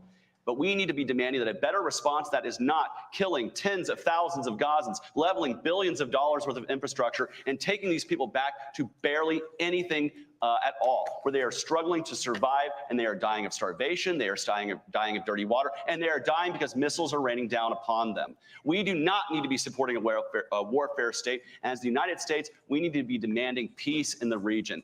And I don't know if it's one state, two states. What I want to see is the individual people coming together to direct both the Netanyahu government, which perpetrates violence, and they're doing so because they know as soon as the war stops, the questions about the Netanyahu government's corruption and what caused October 7th happens begins. So he wants to keep the war going. And we also need to speak out against Hamas, who has used the people of Palestine against themselves and have caused massive misery as well. Reject violence from any government and support peaceful people wanting to live their lives in peace, whether they are Israeli or Palestinian. Let them live their lives with human dignity. That was and a much stop better answer that communicating with Chase gave. violence, bombs, drones, death, and misery. It's time for us as the United States to be the champion of peace in the world, end the war, and free people. Yeah, that was a really good answer. This is your final rebuttal. If Hamas put down its guns, there would be peace. If Israel put down its guns, there would be no Israel. No. They would be wiped off the face of the earth. Now, I wish it wasn't true. I wish that when you look at the life of Muhammad and the early Muslims, it's a narrative. So a Christian will look at the book of Acts. He'll look at the Gospels, look at the book of Acts and say, I want to be like that. I want to be like the early church. We've seen that. Most of us have seen that. A Muslim says, I want to be like Muhammad and his early companions, the four rightly guided caliphs. That's what I want to be. And when they go and read that literature, which most people in this room, President Company included, have never read. If you read their literature, I've literally never read a book against Islam in my life. All I've done is study primary sources. I considered becoming a Muslim. If it's true, that's what I want to be. But when I saw the violence and the hatred, I said, no, this is, no. Exactly. Chase. I just want to Final rebuttal. say a few things. First off, is the violence of the Crusades a result of me being a Christian today? No. People do horrible things in the name of religion, Christianity included. And so to deem all people who practice Islam as some sort of practitioners of barbarism or hatred is completely wrong.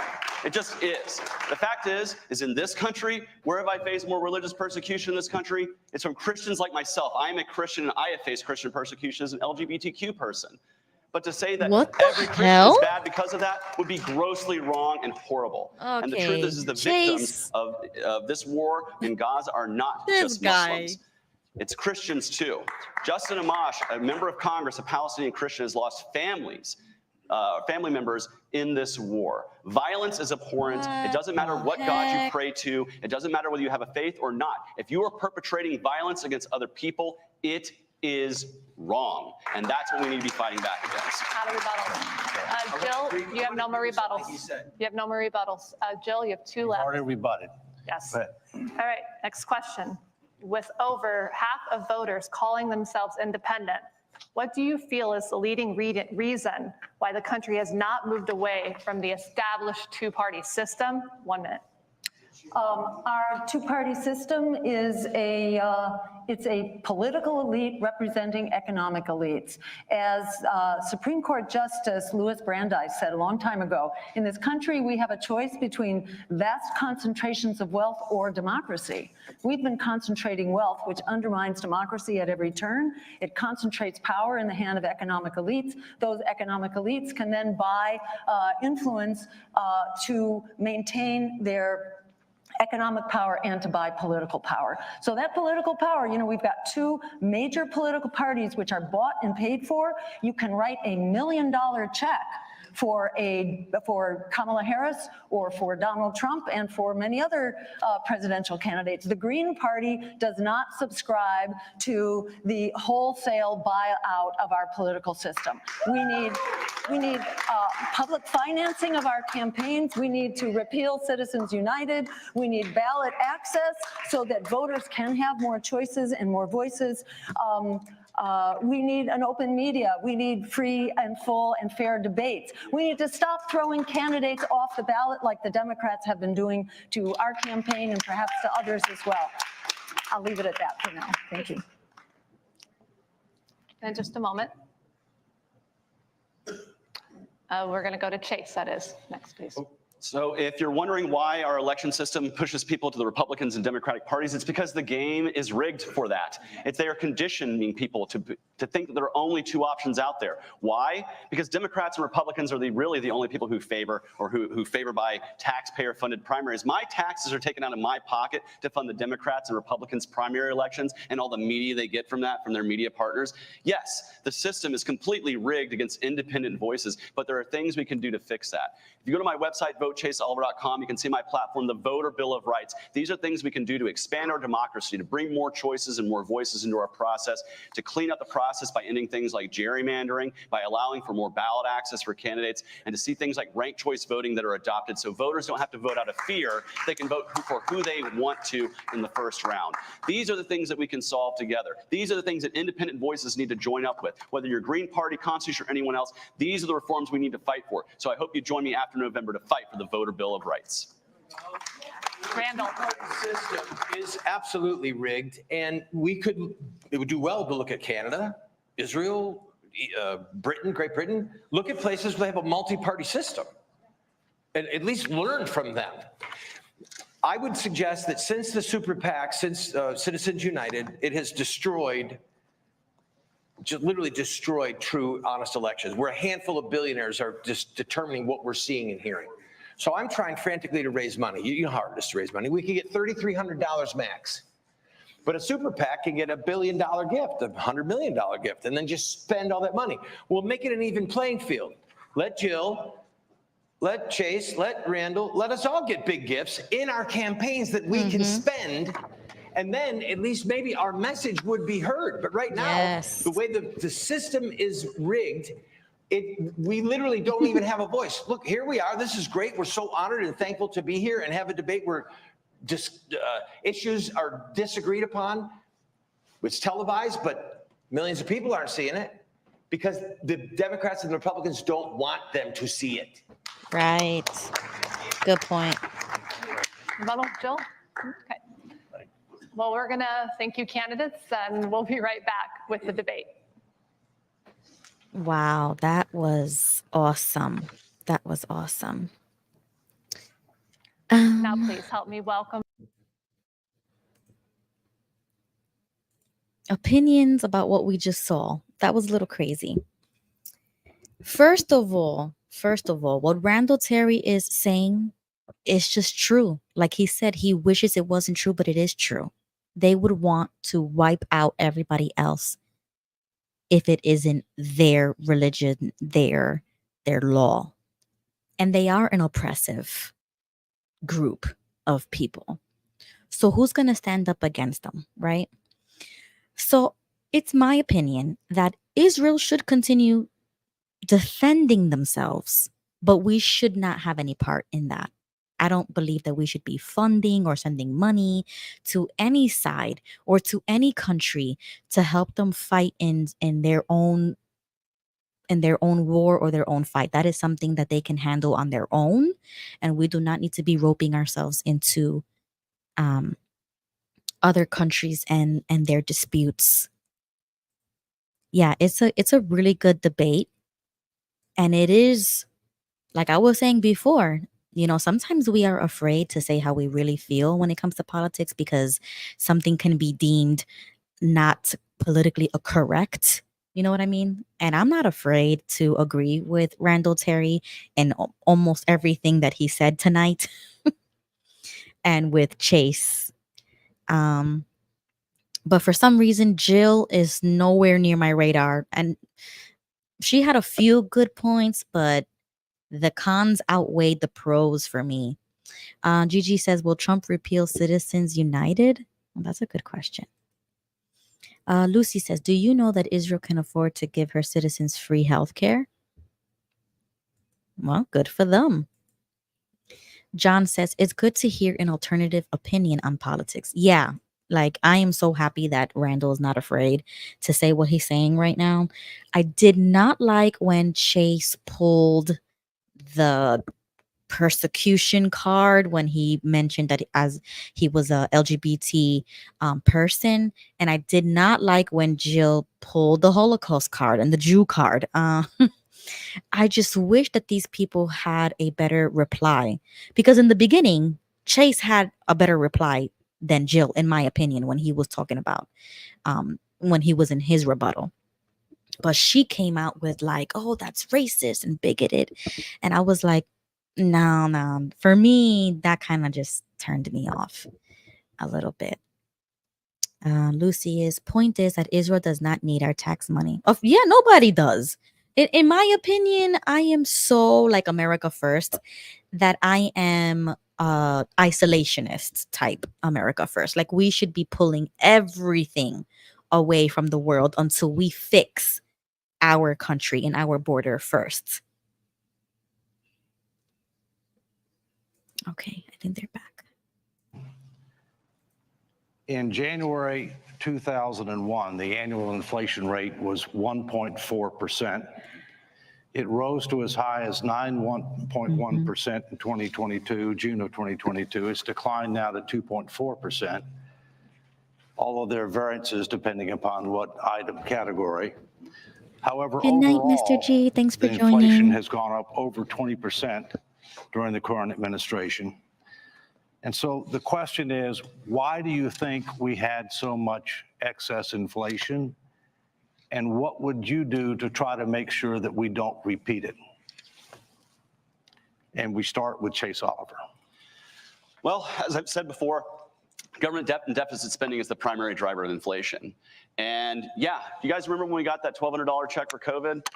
Does it feel like it was worth to save $1,200 that it is today? No, it's because we printed trillions of dollars out of thin air and it made that money worth less and less and less. That's the pinch we're feeling. If you're wondering why it took place just after the COVID spending, that's why we had it jump up to 9.1%. This is why we cannot allow governments to continue to run records, debt, and deficit year over year over year. It is weakening the dollar. It is weakening the purchasing power that you have, whether that's dollars going to fund your family or whether it's going to fund your business.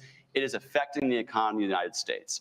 Yes, the government is the primary driver of inflation. Yes, spending more than we take in is the primary driver of inflation. It makes sense in our own houses that we spend less than we take in, or else we have to sell our assets or get thrown out in the streets. But yet government, with its monopoly on violence, can continue to spend more year over year over year.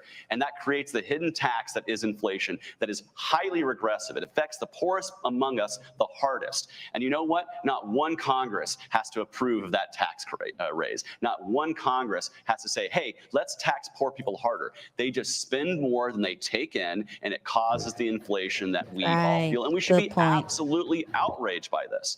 And what we have to do is get our fiscal house back in order. We have to balance our budget like nearly every state in the nation does.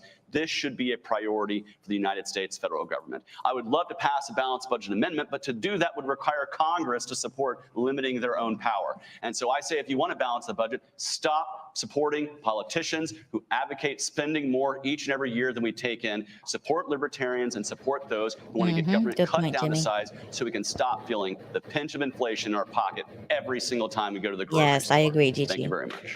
Thank you. Randall Terry, please. I do most of the shopping, or I have at different points for our family. And when they say it's 9%, I laugh, because I watched a loaf of Italian bread that I would buy every week go from $1 overnight to $2, just like that. A gallon of milk go from $1.99 to $3.79.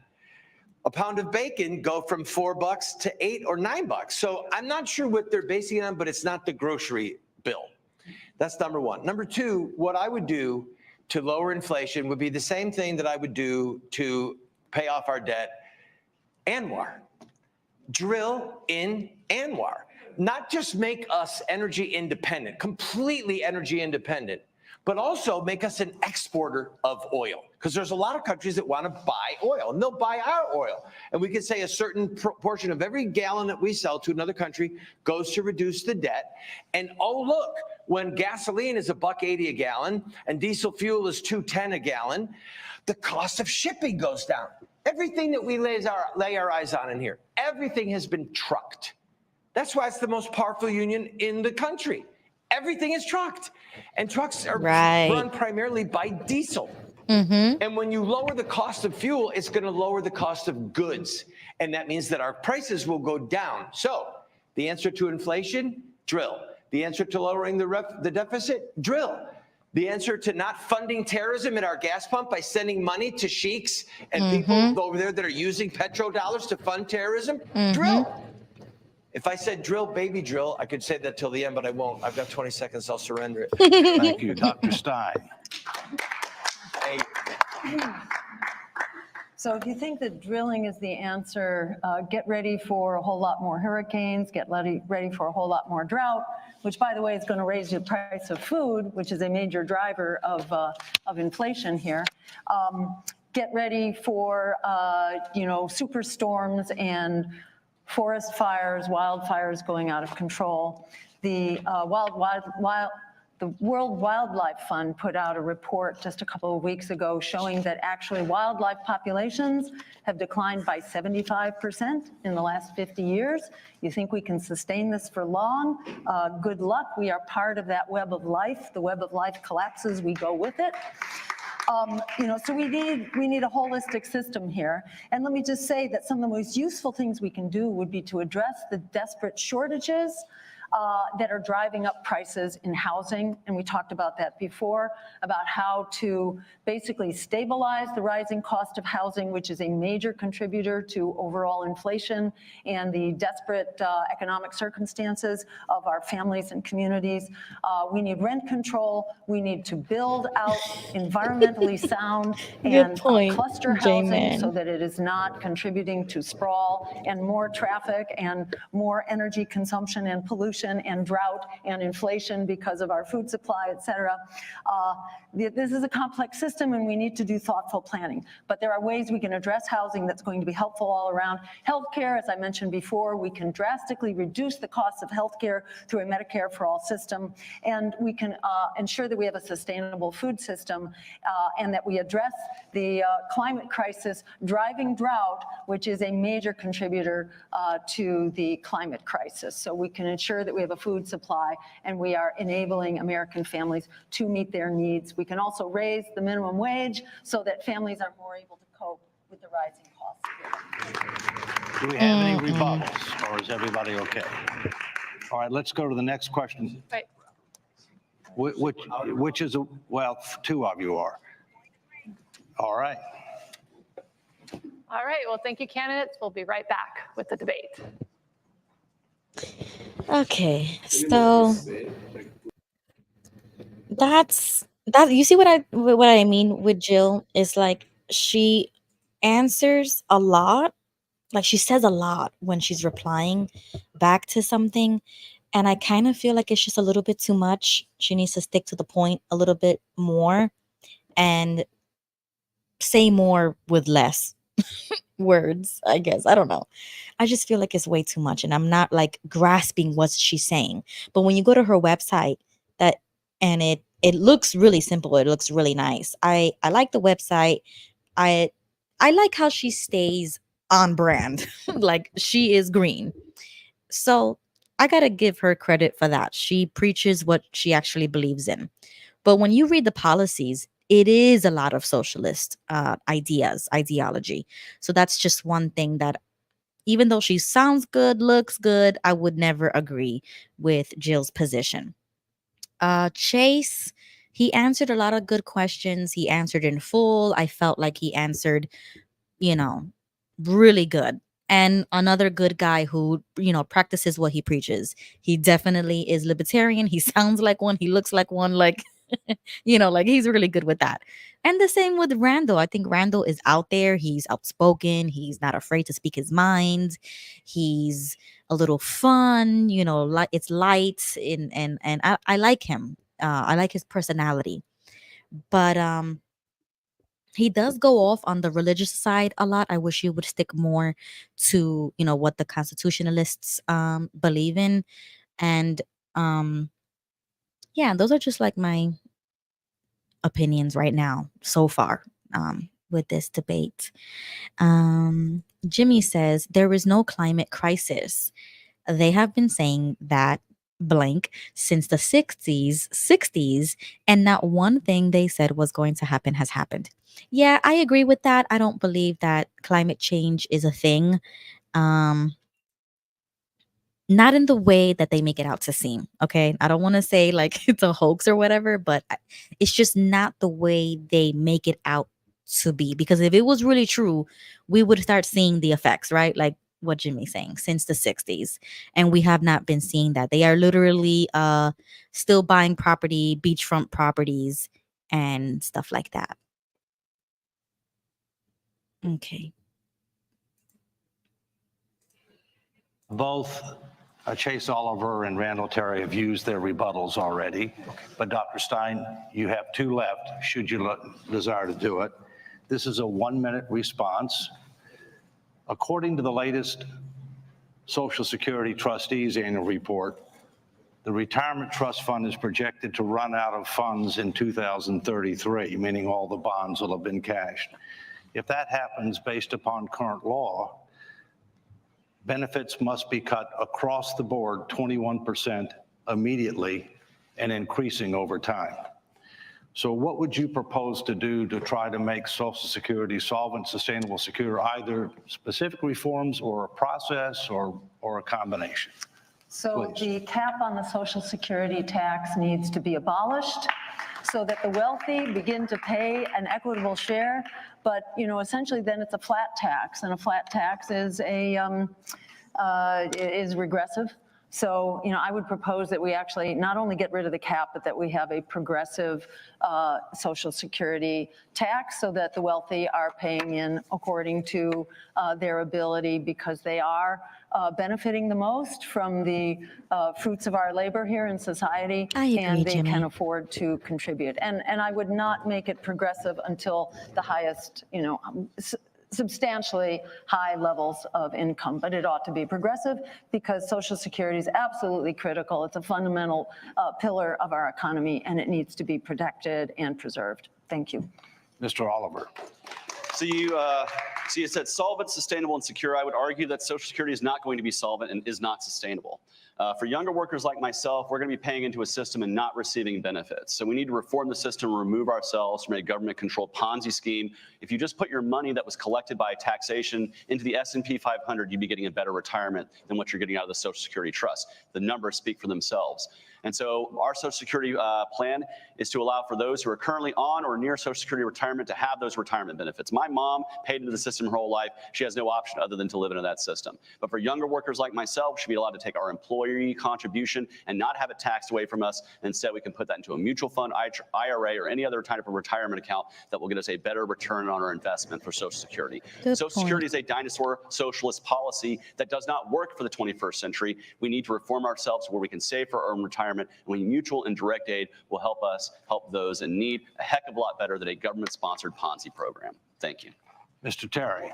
When I was your age and ran for Congress, that was exactly what I said. And I still believe it, that we should have been able to just get out, keep everyone on it who's on it, and let us get out and invest our money the way we want. Here I am 35 years later. I'm at the right age to start taking Social Security if I want. I'm going to wait another year or two to save it. What we're going to do is what we've always done. We're going to raise the retirement age. We're going to raise the ceiling of how much of your money you have to pay in.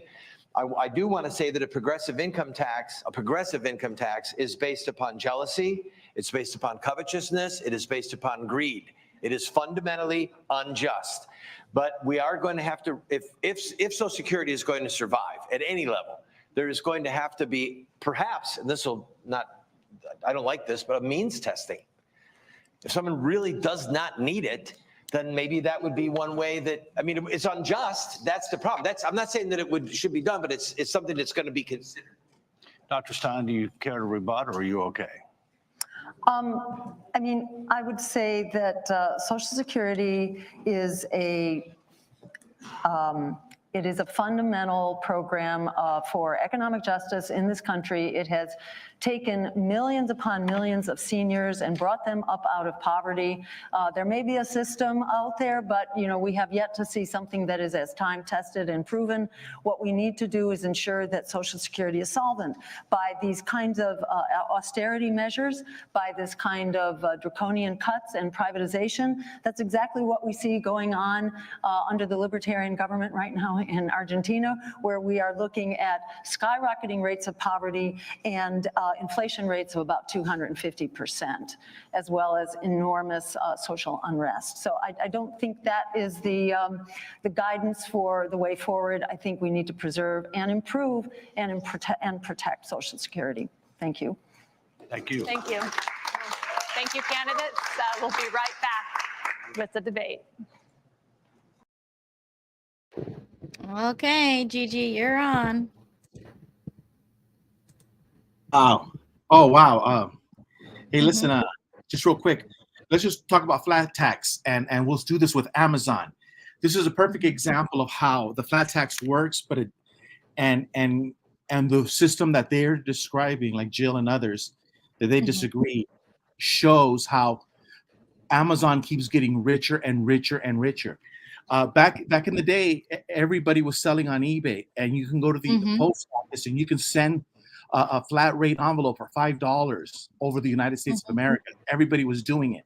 But the United States government gave Amazon rates that not one company in America would get. Think about this. The United States government gave Amazon low rates, but somebody who fought in a war for the United States government had to pay a way higher rate.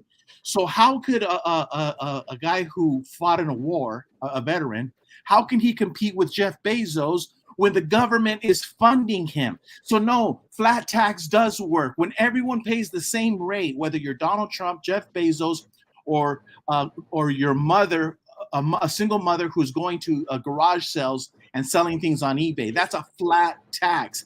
Everyone's paying the exact same rate at the post office. But no, the post office picked winners and losers. And what did Amazon do? They said, thank you, United States Post Office, for letting us use you, but we don't need you no more. We use your services. We used everything. Now we have our own shipping company. And now they're even richer than, see, so what I'm saying is flat tax does work. God had a flat tax and everybody was taxed. The poor and the rich were taxed at 10%. And guess what God did? He also made concessions for the poor. Even the poor were able to get out. So no, Jill Stein is wrong because he's right. She's coveting. She hates the rich people so much that she'll take it out on the poor people. What I'm saying is we hold these truths to be self-evident that all men are created equal. And if all men are created equal, then we should all pay the same tax and we should all pay the same price at the post office or any other government service. But that does not happen. And they pick winners and losers. And that's my one thing I had with Donald Trump, because Donald Trump should have put a stop that when he was president. Another thing is Social Security. Congress and the Jehovah's Witness ministers, I know a lot of Jehovah's Witness elders, the old ones from the 1970s, they went with Congress. If I open up a church, I can tell the government I am a church leader and I want the same benefits as my congressman, and I don't want to pay Social Security tax, and I want to have my own retirement account. So why is the government, federal government employees and the church leaders, why are they allowed to not participate in the Social Security system, whereas everybody else we're all fighting about Social Security, but we're not pointing our finger at the Congress, and we're not pointing the finger at the religious leaders who said to the Congress, oh, hell no, we want that too. Wow, good point, Gigi. It's what's going to unite our nation. The candidates I see tonight, I see beyond their political parties. I see them as individuals. Beyond alternative candidates, I see them as independents. And these musicians tonight are independent musicians of the system.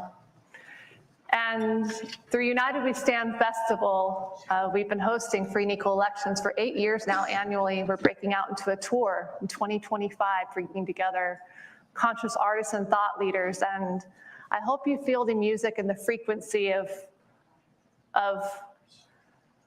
the words that we're hearing from these artists tonight, and how much they care about our country and how much they want to bring peace and love. Jimmy's comment is a good point. And how many great people there are in the world. So when you have a moment when things seem dark, recognize that's psychological indoctrination. That's the system manipulating us into thinking there's no hope, no change, but there is hope. There is change on the horizon. Remember, there are a lot more of us than there are of them. A couple hundred people in office that we are going to replace in 2026 with accountable individuals across the spectrum. And so thank you again. It's the music that's kept me in this movement. 25 years I've been in the electoral arena. So thank you. We're going to go ahead and toss to a break. Thank you. Oh, okay. I thought they were going back to the debate, but that was awesome what she just said. I totally agree with that.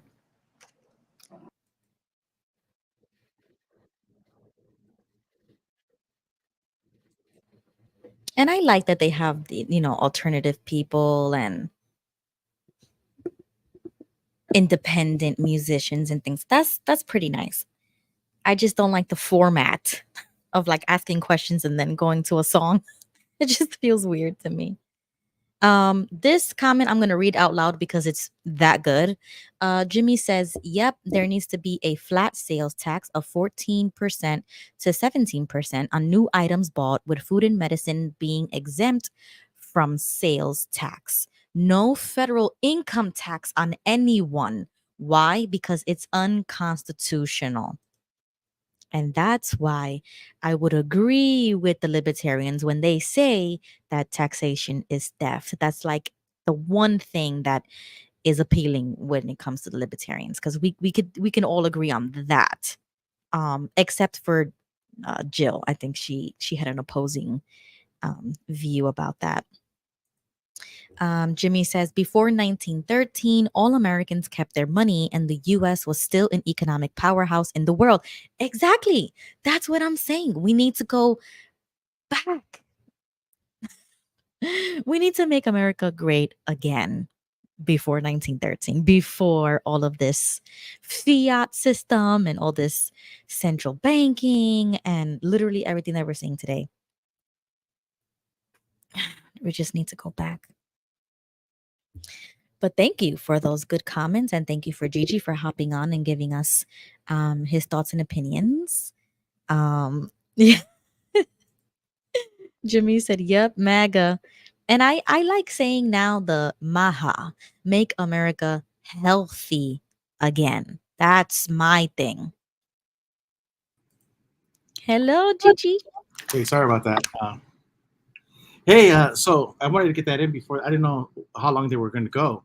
But yeah, this whole thing about the Social Security. See, they have everybody fighting. There's no need to fight. All we have to say is, I want the same plan that my congressman has. And I want the same plan that the Catholic priest has. How come they can have that same plan, but I can't? So that's where I think he missed the mark, you know? And this whole show, I just wanted to say, like with Lucy and everything, we have a lot more that we agree on than we disagree. And for example, I agree with her on the climate, and Jimmy also. I do agree that we do have problems. Now, I also agree with what you said, that sometimes we'll get a problem and then they'll politicize it. People will politicize a problem. Like, for example, Social Security. No. The answer is real simple. If it works for the Congress, well, then it should work for the people. But see, what they do is they politicize it. They go, look over here, look over here. And so same thing with global warming and the same thing with natural resources. Yeah, I think we should go after all of our natural resources. But we should also, and Lucy's right, that we should also, demand, you better clean up your mess. You better clean up your mess if you're going to, drill for oil. So, going out of the genocide in Gaza by the state of Israel, which is effectively acting as our proxy. We are supplying the weapons, the military aid, the diplomatic cover, the intelligence, and Israel is on the verge of attacking Iran. Russia is likely to be brought into this war. We are sitting on a powder keg on the verge of World War III. This needs to be debated. It's absolutely being ignored. This is why we all need to be in this election. Thank you. Chase Oliver. Chase Oliver, please. So I will echo Dr. Jill Stein's sentiments right here. The thing that's not being talked about in the debate between Harris and Trump or any of their surrogates or anything that's going on is the fact that we are a warfare state. The fact that we have money being made, military corporate warfare that helps to benefit giant corporate interests by exporting death and misery around the world, destabilizing the world, and bringing the world against the United States and its people. It needs to be talked about enough, and we don't have people who are brave enough to tear down the warfare state on the main stage. I'm glad we're doing it. Randall Terry. The Democrat war on children. The Democrat Party is at war with children. Kill them till the day of birth by abortion. Indoctrinate them in school that all white people are racist, or that communism is good and that socialism is perfect and that capitalism is bad. Give them a condom or a pill and some pornography and say, here's birth control and go have some fun. You've had sex education. We'll get you an abortion behind your mom's back. We'll give you the pill behind your mom and dad's back. This country is at war with children, and it is spearheaded by the Democrat Party, which is why it must be destroyed. Thank you. Thank you, candidates. We'll be right back. Sorry, I didn't see that. This is why I like Randall Terry, because he talks like this. Mm-hmm. He says the truth. That's exactly how I feel. That's exactly how I feel. They have hijacked the education system and they use the public school systems to indoctrinate children.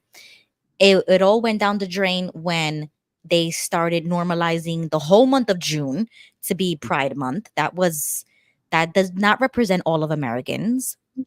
Whereas we only have one July 4th, one Veterans Day, one Memorial Day, one Thanksgiving. You know what I mean? Like, national holidays that can take priority for the entire month. Why are you giving an entire month of June to one minority group of people, and then they have the Black History Month for another minority group of people? It's like now you're singling out minority groups of people and giving them a whole entire month to celebrate them.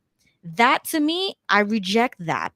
And that's why I had to take my kids out of school, because I was not going to let that become normal for them. We don't single out minority groups of people and say you should be celebrated for the entire month because you're important and you're great just because of your orientation or just because of the color of your skin. Just as I wouldn't want a whole month for white people, White History Month, or like any other group of people. Is you do not impose that on the whole society of young kids who cannot even, they don't have developed minds yet, so they're just gonna take it as it comes. Yeah. Real quick on education, I just have a very simple idea. It's a TV show called Little House on the Prairie, and they had they didn't have a $50 million, $100 million school. They did not take out $1 million loan. And it was a little shack. And guess what? The kids knew calculus by the time they graduated school. When I was growing up, my older brothers had to go work in the fields and pick watermelon. My older brother, Joe, he picked watermelon along with all of the Mexicans in Yuma, all the white people, all the blacks, picked watermelon or cantaloupe in Yuma. And you know what they did with the money? They bought books. They had to pay for their books and then get a part of it back after they gave it back to the school. And then you could buy used books if you didn't have that much money. But here's the thing. Right. When that happened, everybody knew calculus, pretty much calculus, when you got a high school diploma. But guess what? When I was going to school, they started giving away books for free. It was my year, our year. You could graduate high school by just knowing how to divide and multiply. Wow. Knowing a little bit of algebra. So the thing is, like, I love what's her name, Lucifer. But sometimes when she talks about free, sometimes Lucy, when healthcare is free, sometimes it's better to pay for it. It is. Sometimes, so I'm not saying that we should not help those in need. Free should be to the people in need, not for people with able bodies. Right. But what I think is the best way for us to respond to disasters is to support mutual and direct aid efforts, to support local efforts, to help people in need as quickly as possible. And we don't need an agency called FEMA to do that. And in fact, FEMA is a newer agency that did not exist. We were still able to respond to disasters before FEMA. I think the entire Department of Homeland Security, frankly, is something that can be folded into the DOJ, the DOD, to respond to a lot of these things. I think the National Guard really needs to be what's helping with national disaster response. That's why I support policies like Defend the Guard that require the United States National Guard to stay here at home, serving the needs of the people unless a formal declaration of war is declared. But ultimately, no matter who is funding the response, it's going to be people helping people and individuals coming together to help those in their community who are in need.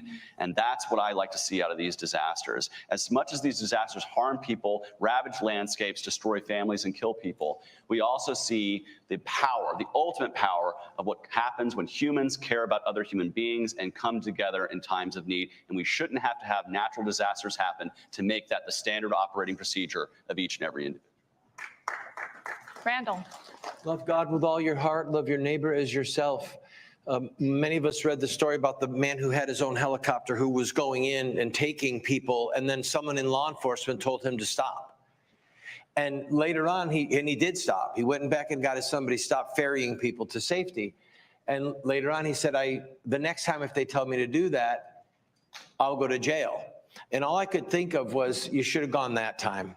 You should have told them, go to hell, I'm going to get those people. And you should have defied them. The problem with FEMA and the problem with centralized bureaucracies, especially in a time of crisis, is that they make us look at each other askance or look at each other worried, like, well, should I help you or not help you? Am I going to get in trouble if I help this person? It's absurdity. We've been trained to nurse at the government breast, rather than just love our neighbor and help our neighbor and step up to the plate and do the right thing at the right moment. When there's a need, we see the need, respond to the need. Sure, it'd be great if our government could help us, but in the meantime, it's my neighbor that I have to help and my neighbor that's going to help me. Jill. So I'm all for mutual aid. It's a very important component of neighborhood relief, but it can't do the job. We need to be funding FEMA, not funding genocide. There was some $8 billion that should have gone to FEMA that instead went to Israel to expand its genocidal war into Lebanon. It was rewarded with another $8 billion in weapons. So we need to fund our needs here at home, not endless war and violence abroad. As Martin Luther King said, my country is the greatest purveyor of violence in the world today. That was true in the 60s, it's true now. We need to not prevent labor from addressing critical needs in safety on our railroad trains. That East Palestine disaster was a direct outcome of the needs of the striking railroad workers to address safety on those trains. They have 2 or 3 railroad workers who are managing trains that are 3 miles long, and they are on call constantly. So by listening to labor and by funding our Next relief question. agencies, we can solve All right, well, thank you, candidates. We'll be right back with the debate. Yeah, Now good let's point, welcome to the Gigi. stage founder. See, and it's not.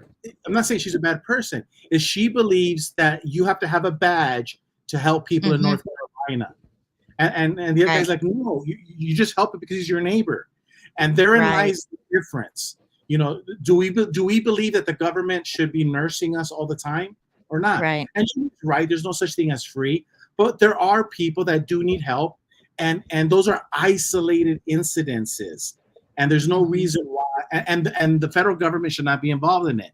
That's why we have local governments and local churches. Right, and that's what we should be helping. Never do it, but if you were to actually unleash the power, the local kingdom hall could help people, but they can't. Right. Control.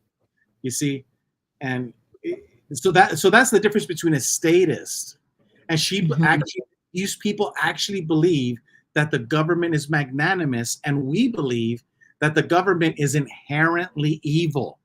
Right. Is inherently evil. It's force, and so I'd rather take my chances in a hurricane that with my neighbors. That's all.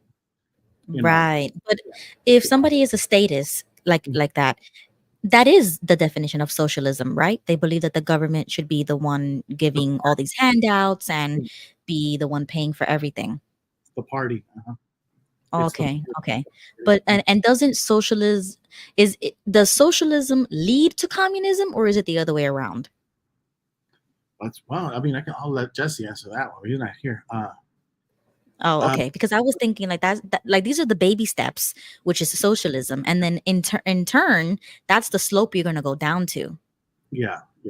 And so, like right now, for example, so right now, like with the federal government, you know, they'll work with Jeff Bezos, and you'll have the fascism, which the government and the state and the government's working with corporations, but eventually they'll just gobble them up. The bigger dinosaur will eat the smaller one. And then you're seeing that with Elon Musk. You're seeing that right now with Elon Musk. Elon Musk has Twitter. They don't like Twitter now, and so they want to gobble it up. So you basically have 2 dinosaurs at war right now with each other. So, and that's what communism will eventually do, is they'll swallow up everybody and become one big Babylon the Great. One bad government. Yeah. Okay, yeah, because that's another thing that I want to start doing. I want to start educating people that even though it sounds pretty, it sounds beautiful what she's saying, it is socialism. Like, we need to start saying what it is. And like Jimmy confirmed in the comments, that it does lead to communism. That's the slippery slope that you're never just going to stay at this one point. It's always going to slip and you're going to fall into communism. And it's the same thing on the other side of the political spectrum when you move more towards fascism. You know what I'm saying? So it's like we have to stay somewhere in that middle. Yeah. And you know what, all of our liberal friends that are watching, you know, and like Lucy, I don't disagree with her. She's right. But a lot of these things have to be done on a local level.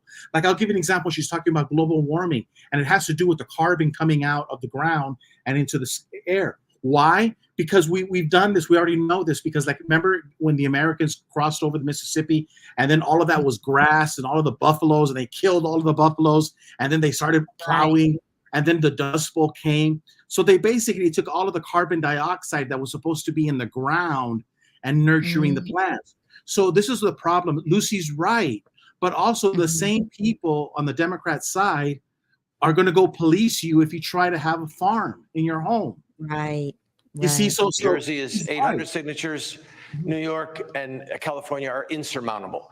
So the question is, should we pass a federal law that supersedes state law and tells people how many votes they have to get in order to maintain permanent ballot access? And it's a discussion and it's a debate worth having. What part of me does not want is for there to be 100 people on the ballot, 200 people on the ballot. In other words, ballot access becomes so easy that it becomes like crazy town. But maybe I would take that over the stranglehold that the two-party system has on us. So I would love to see 1% or 2% vote for me, but frankly, I would rather that they voted to not, or that they only vote for me if they don't want to vote for Kamala. All right, Jill. So I'll just comment that our system of ballot access is nuts. It doesn't make any sense. It is intended to prevent competition from being on the ballot. In the early 1900s, it was common for third parties, alternative parties, to be on the ballot and for voters to have choices. Those choices were essentially eliminated by changes in these ballot access laws. They are different in every state, and they are constantly changing. So I could never answer your question, Christina, about which states will allow your ballot access to be continued by getting between 1% and 5%. God knows, it would take a lot of research to go find that out. The system is designed in order to destroy competition. This is extremely undemocratic. We need some kind of reasonable ballot access, and it should apply across the board, because right now you have the political elites that are grandfathered in, but the choices of everyday people are basically grandfathered out. So. Chase. Yeah, so as I said earlier, our political system is totally rigged in favor of the two-party system, and 5% would be a game changer because in many states, 5% would get you automatic ballot access or major party status in those states. And those are certainly key victories that we're looking for in my campaign across the country. Whether we win or we lose on November the 5th, we can win as the Libertarian Party if we vote Libertarian enough states to get the numbers we need. I'm telling you right now, if you live in a safe red state or a safe blue state, your vote is not being well invested voting for a Republican or a Democrat. Vote outside of that system. Express your disgust with that system and vote for an alternative party, whichever one you think is best for you. And I tell you right now, if we all did that, we would see more returns for alternative parties, we would see growth in the political process, and we would see a greater spectrum of opinion. Do not take your vote for granted if you live in a state where it's not even going to be counted if you vote for the red or the blue. Vote differently. And even if you vote in a swing state, make it hurt for the two-party system. Hold them accountable and say, no more war, no more debt. We're going to vote differently. I urge you to vote Libertarian for that very reason. Thank you very much. And now, thank you, candidates. And now to break. Okay, that was awesome. Man, what were they talking about a little while ago? About the 5%, because that's what they want for, I think, for their party to continue being on the ballot in every state or something to that effect. I think Lucy said it in the comments. Now, check this out. That's very true. If you try to go hang out with the Republicans in your hometown, they're going to kick you out. The Republican Party is, Jesse and I tried it, and we went that. They don't want us there. They want our votes, but they don't want us to go drink champagne with them. So that's one thing. So she's right. I'm going to give this to Jill and everybody else. They designed the system to keep everybody out, and I believe in freedom. And he said 200 is crazy. No, I believe freedom is freedom.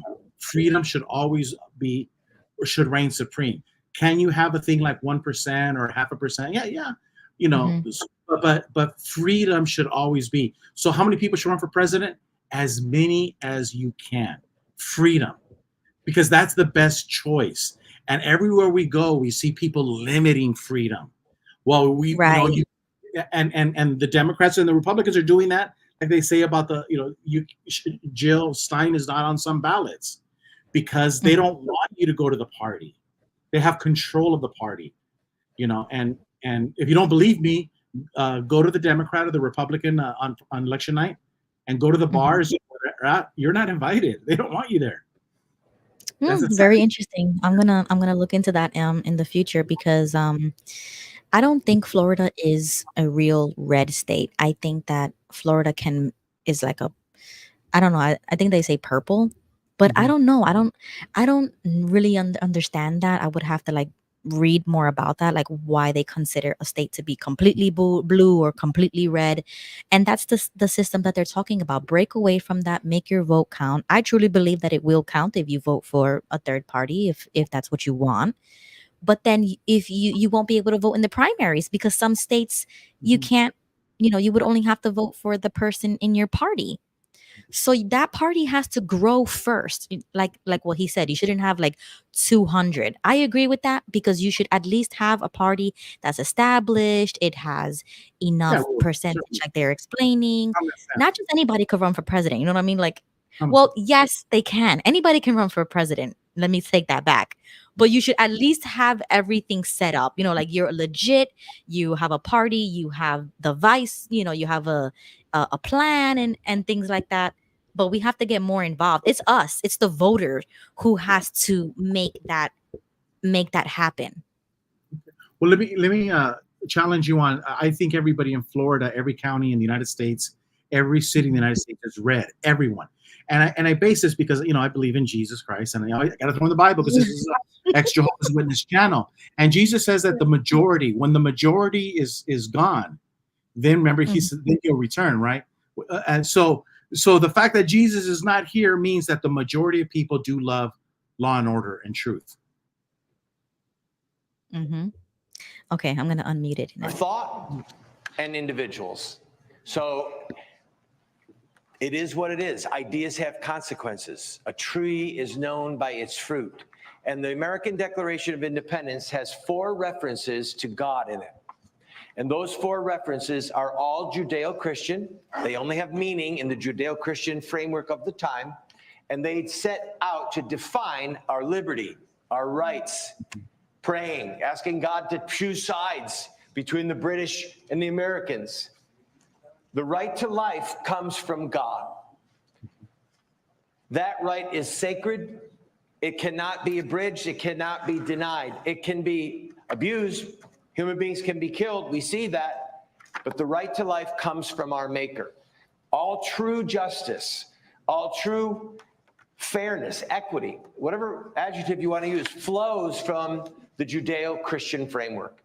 And when something is in opposition to that framework, whether it's the killing of our children or the mutilation of our children or the indoctrination of our children or the abuse of our children, that system or the taking away of our freedom and our liberty, whatever that system is evil.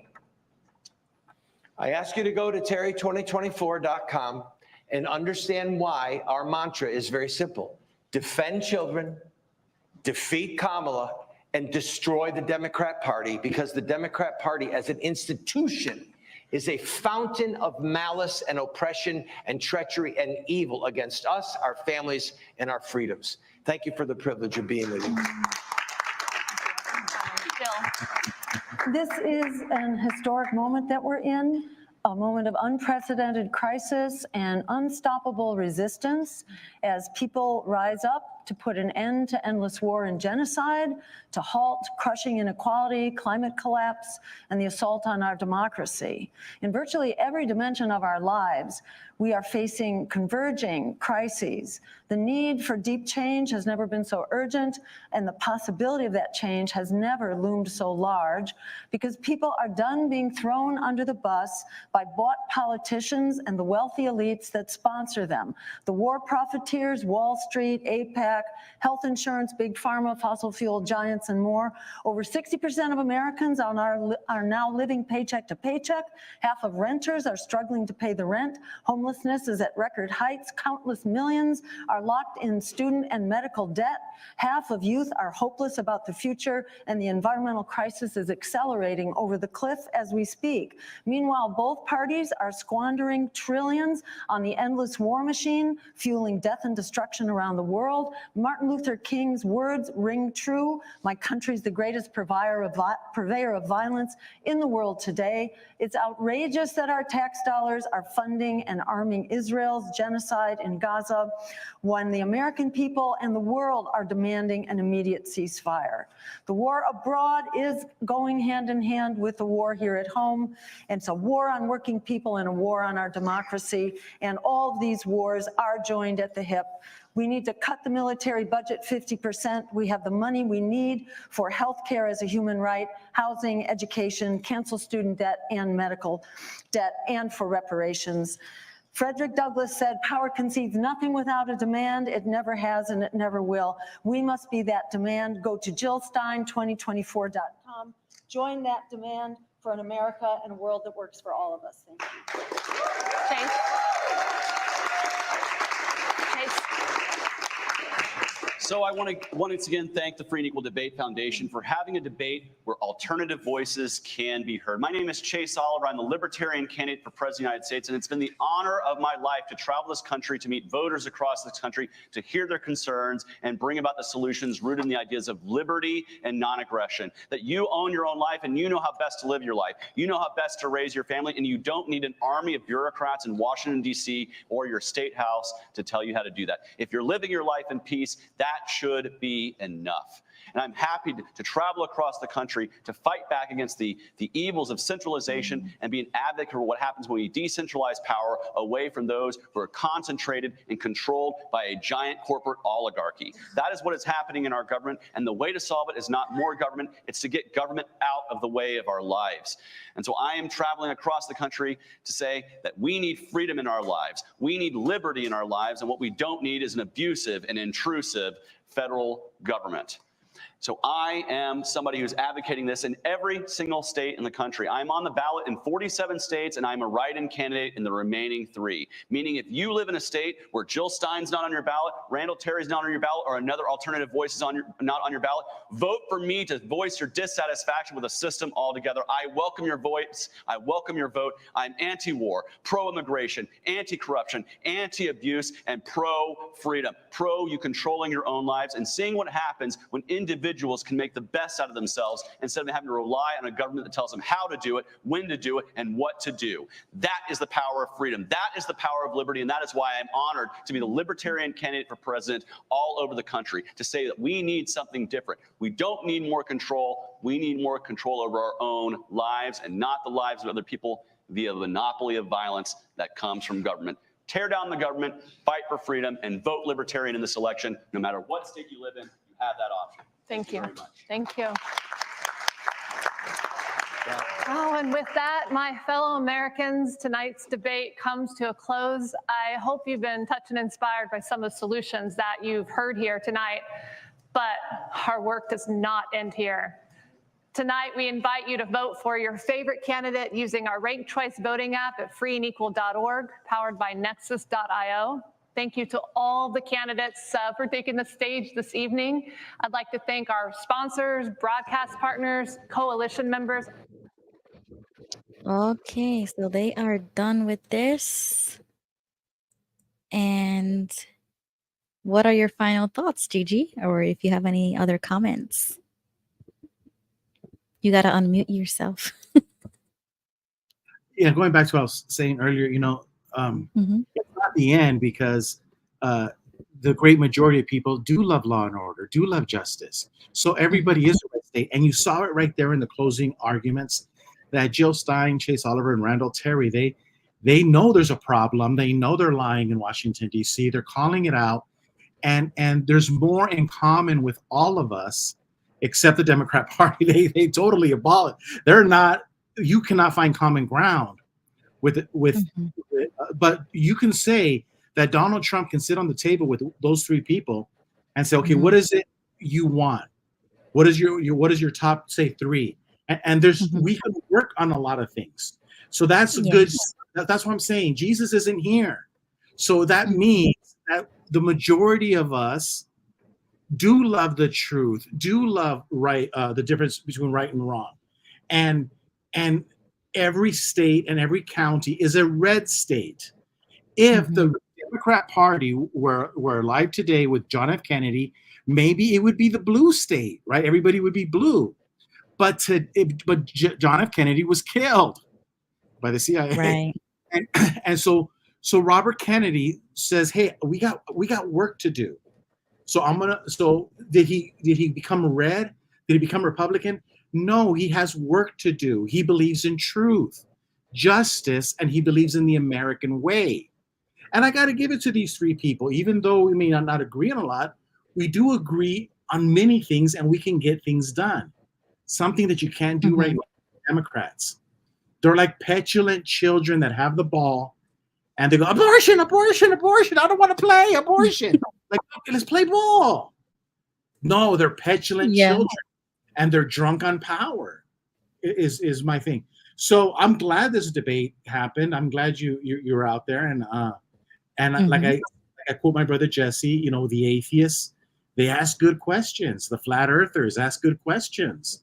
All of these people, all the people that talk about those Bible books, extra Bible books, they ask great questions. That's what these people are doing too. Some of the best questions out there are asked by these three. And so I'm glad that YouTube and others are promoting it. So yeah, I'm all for it. Yes. So if you go to their website, they have freeandequal.org/vote. I'm putting my phone number here, and I'm going to see if we could vote. Who do you think was the winner? I like the Afro dude simply just because of his Afro. Randall Terry. Yeah, Randall Terry. Yeah, I like him a lot too. And you know what? This thing that he said about Muslims, and it's this. Yeah. This is the problem that we have with our friends with abortion. When you show them the pictures of the chopped up baby, that that felt it. That baby felt it. Because you're looking at the size of that baby. And if he could have been a preemie and you chopped off his limbs, they don't want to see it. They're like, I don't want to hear it. I don't want to hear it. I don't want to hear it. And so I'm not saying, all I'm saying is that when that guy, Randall Terry, went off on the Muslims, he was telling you things that are true. Now you say, well, Gilbert, it's not 100% true. Okay, fine. But he was speaking some truth there in their writings. And so, but a lot of people don't want to acknowledge truth. And this is what I say. The number one thing a lot of ex-Jehovah's Witnesses that you have not learned from the truth about the truth. You did not learn the truth about the truth. Because most people leave Watchtower for physical reasons. They got this, fornication, jerking off, all that good stuff. Right. But here's the thing. They left for the flesh. But very few people leave for the spirit. And what is it? It's a spirit of truth. Now, I always tell Jesse, like, we get two prominent ex-Jehovah's Witnesses that hate each other. Lloyd Evans and Mike and Kim. Mike. So if God, I said this all the time, if God were to say, Jesus, I need you to get this message over to Mike and Kim, he's going to give the message to Lloyd Evans. And Lloyd Evans is going to give it to Mike, and vice versa. Why? Because if you really love the truth, even if your enemy were to say it, you would bow your head and say, yeah, well, you got a point. I still don't like the scumbag. I still hate him, but he's right. I guess, say, Gilbert, your breast is and you're fat, and, your ass is too huge. I'm like, yeah, I shouldn't have slept with your mother last night, but you're right. But, I still hate you. But the truth is the truth is the truth. And this is what I'm saying. You have to love truth more. And a lot of people do not want to believe what that guy Randall Terry said. A lot of people don't want to believe what Jill Stein says. And a lot of Democrats don't want to believe what Donald Trump is saying about the border. Right. Until it's too late. All I'm saying is if you really do love the truth, right, you'll accept it. It doesn't mean you have to join parties with them. If Jill Stein tells me, yes, we are causing damage. Yes, Jill, I agree with you. I believe it's you're manipulating it. Doesn't mean I have to give you control. But I'll give you an example. Jill Stein is talking about global warming because of carbon release from the ground. Absolutely true. But Jill, your same government, it will put people in jail for building gardens in their backyard. You know, I mean, the government is saying one thing, but then doesn't, goes against you. Right. So what I'm saying is, those people that are building gardens are putting the carbon dioxide back into the ground, and that's the goal. So what I'm saying is that the politicians, and especially the Democrats, have taken something like carbon dioxide coming out of the ground because you're tilling it, over-tilling, and they politicize that. And people like Al Gore have made billions off the politicization of something as simple as that. And then if you want to fix the problem, which can be easily fixed, we can fix the problem. Because in World War II, we had victory gardens. Every home was building victory gardens. We could fix the problems with our food system. If a church, instead of going door to door giving out magazines, went door to door saying, hey, can you plant a lemon tree? Can you plant an orange tree? Can you plant a peach tree? Can you plant watermelons? Can you plant this, onions? And imagine if the whole neighborhood was farming in the front yard. Yeah. We would be putting carbon dioxide back into the ground, solving our food problem, and the food is healthy. But so the thing is that these people, they create the problem and they create the solution. It's all, Yeah. So I'm going on a rant there, but there is a lot of truth, and that's one thing I've learned is that even people I don't like, if they said the truth, I gotta bow my head and say no, they were right. So you think that Randall was right when he was describing the Hamas and the Hezbollah subject? You cannot discount when someone says that you're Satan and that you need to be wiped off the earth and you're the big Satan. Right. All I'm saying is pause a little bit.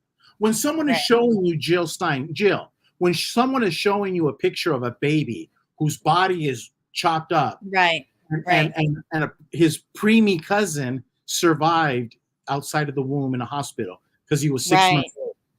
Jill, look at the picture. All I'm saying is that all of us have a come to Jesus moment because every single one of us has always put their fingers over their ear. And all I'm saying is learn the truth about the truth. The truth about the truth is you don't love the truth. Love the truth. Always be saying, well, is he right? Does he have a point? Let me look it up. Don't get upset. Just say, I'm going to look it up.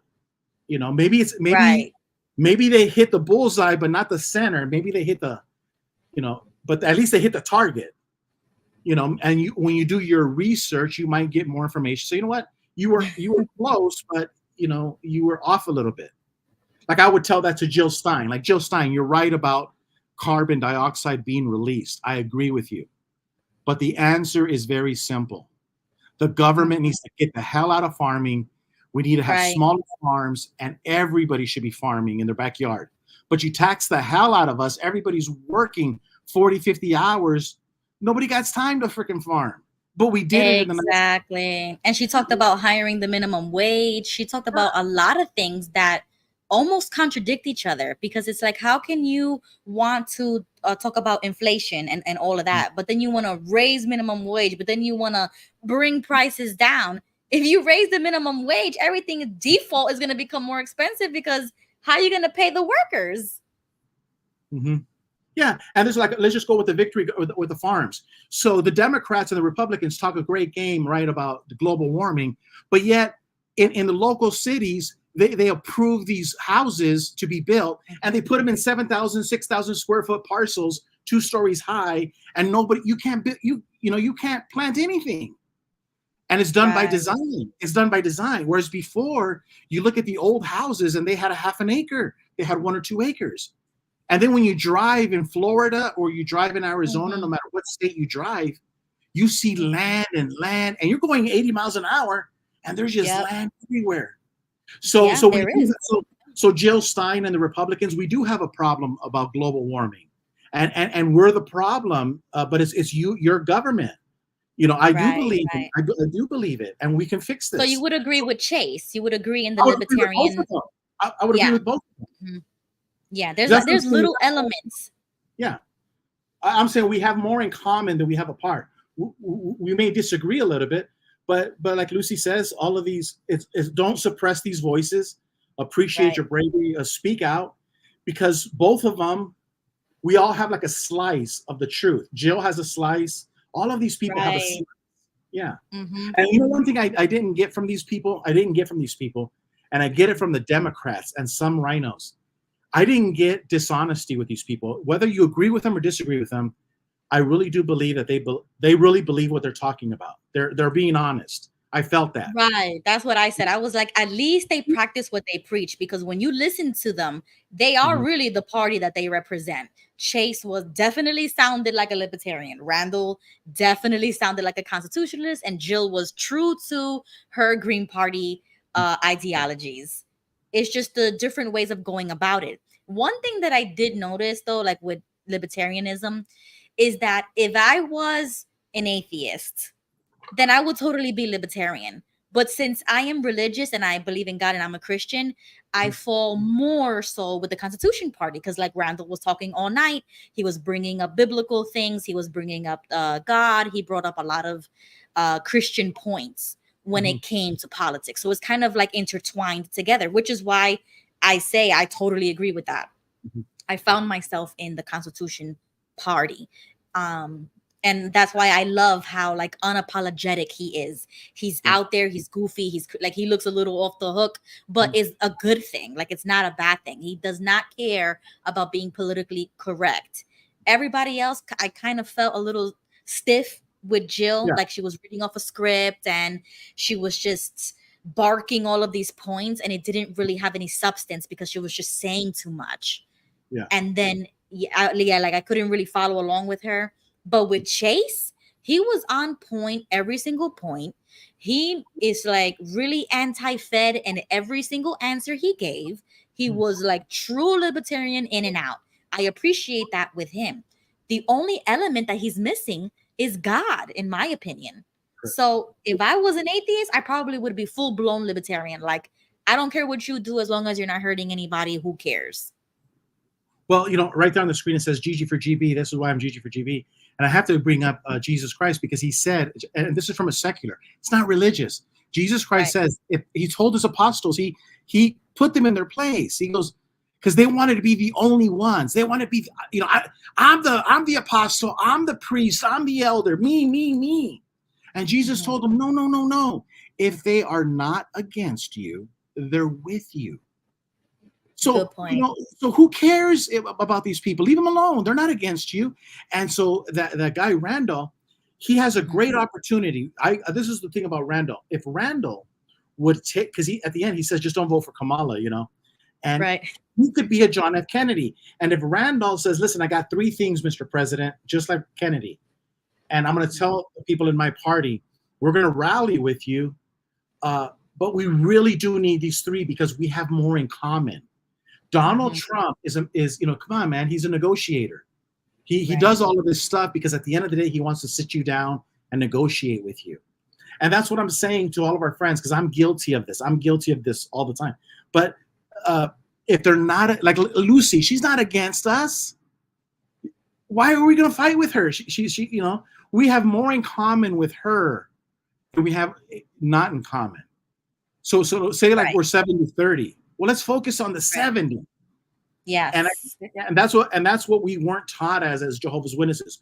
We as Jehovah's Witnesses were not taught to work with what we have. Right. And appreciate different views, even if it's not the exact same thing. But like you said, if they're not 100% against you, you at least have them on your side, despite the difference. Okay, so after the debate, I mentioned earlier in the beginning of the stream that I wanted to talk about voting, because in the state of Florida, in some states, early voting has already started. And so today we were doing doctor's appointments, running errands. So we had all the kids with us, mom and dad. And before we went home, I said, why don't we go vote? Because early voting, it was open. It was 2 p.m. Perfect timing. So we took all the kids and we went to go vote in person. And this is the first time that I've done it, like in public, in person, with a lot of other people for a general election. Okay. What was that? In the county? You went to the Yeah. county? Okay, good. Yeah, we went to the elector's office, Okay. and it's so close to my house that we just went down the block. But I also I still have my mail-in ballot, so I wanted to do a little bit like a education segment so that people know what it looks like on how to vote. You request your mail-in ballot, and it looks like this. Oh, yeah. And this is the exact same paper. Well, not the. It's a different paper ballot. They printed for you in person, but this is what it looks like. You have to open it up. It's a long page. So that's what I wanted to talk about. I wanted to talk about this. I'm here with Rudy. Because in the state of Florida, we have a couple of amendments that are really, really serious. It's like a deal breaker that would make us different than these blue states and cities, which is Amendment 3 and Amendment 4. Okay. So really quickly, before I hop off the stream, if you are in the state of Florida, or if you ever come across these amendments in your own state constitutions, this is really important. Number 3 for us, constitutional amendment, is the adult personal use of marijuana. So if you vote in favor of Amendment 3, that means that you would be able to purchase, you possess, and smoke anywhere you want in the state of Florida. We would be the next New York City, basically, and any other city who has, legalized marijuana use. So that's really important. We don't want that in a conservative red state. Okay. So I just wanted to put my little 2 cents out there about Amendment 3. Amendment 4, this has got to be one of the most important ones. Constitutional amendment to limit government interference with abortion. Once again, like you said, they're politicizing something that shouldn't. And yet here we are. Amendment 4 will allow minors, no matter the age, if you are pregnant, to get an abortion behind your parents' back with no real doctor signature. You can just walk into a clinic, which is like Planned Parenthood, and you can get it done without a parental signature. And it doesn't matter what stage of the pregnancy you are in.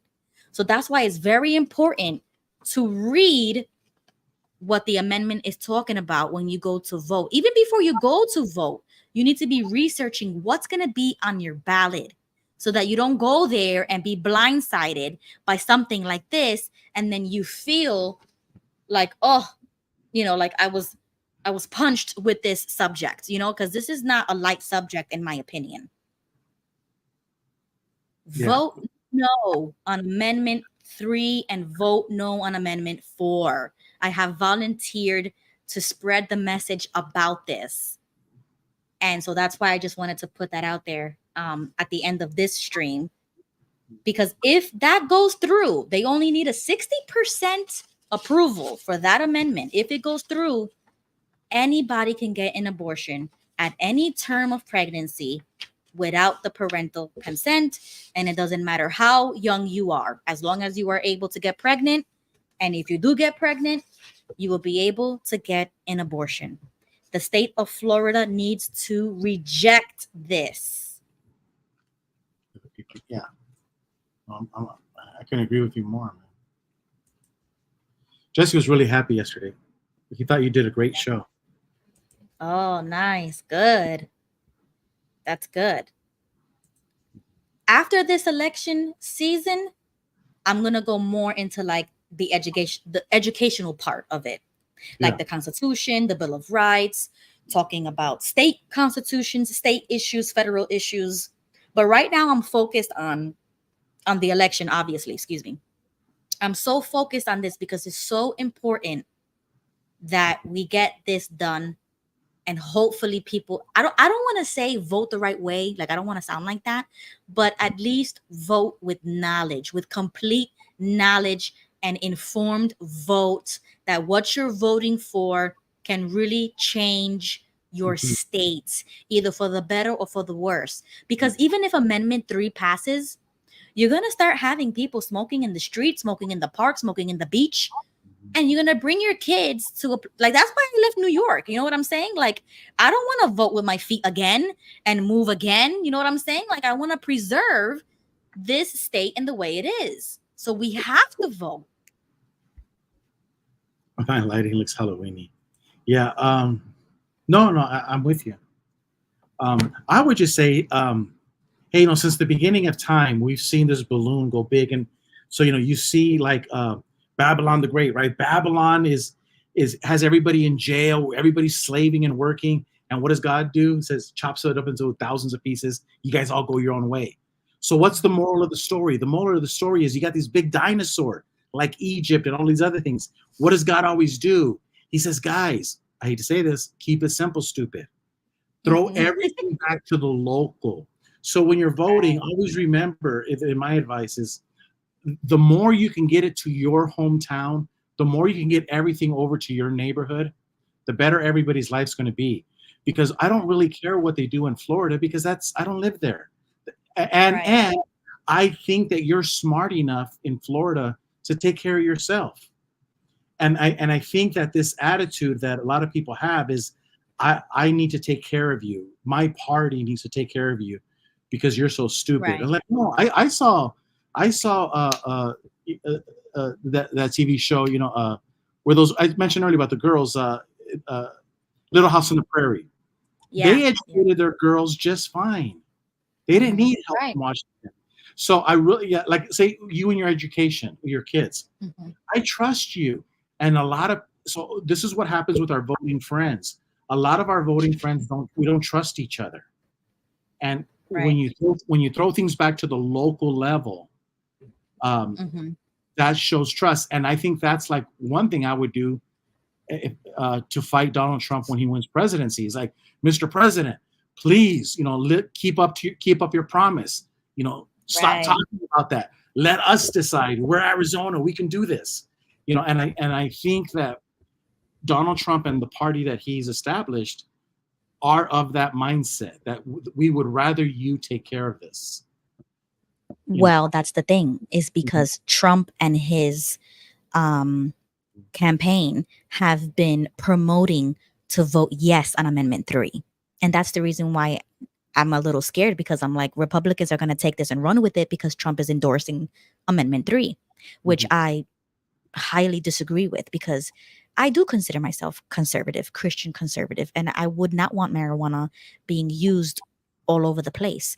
Donald Trump, I know he's not really conservative. He's MAGA. He's his own lane. But in terms of conservatism, we need to conserve that for the state of Florida. Yeah. So that's why when I look at some Republican messaging, I don't like it, because I'm like, why would they say vote yes on number 3 when we know what number 3 is really about?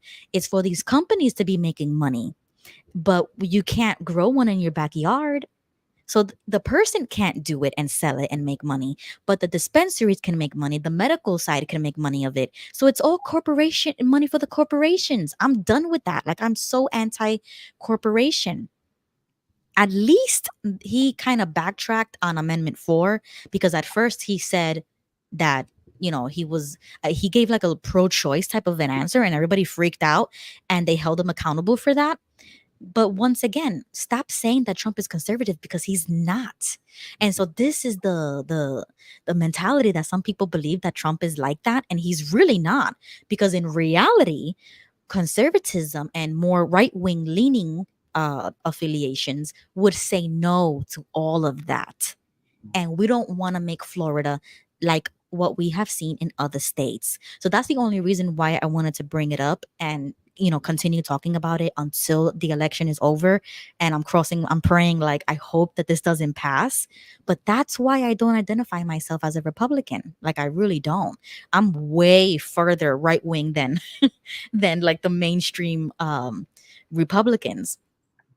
So I just wanted to share that with everybody. But you can get a lot more. I think that you can get a lot more done with the Republicans than you can with so that's the only reason. Yeah, but now I would tell you just real quick, Ruby, I'm gonna send you a video link from Valuetainment. So it's Patrick Bet-David, you'll love it. He just came out with it, and he explains tariffs, but he explains it in layman term, where dummies like you and I that we don't know tariffs, all of us. Yeah, he explains it in a way that you're like, it's called common sense. So when Donald Trump is talking, he's not, that's the one thing about Donald Trump. He's not the most eloquent. He's funny as heck. He's everything, charismatic, but he needs to get the people that do real good, eloquent speeches to do his work. And he's one of them. Patrick Bet-David in this video explains tariffs, what dummies like myself need to know about tariffs. And it's like, no, this is common sense.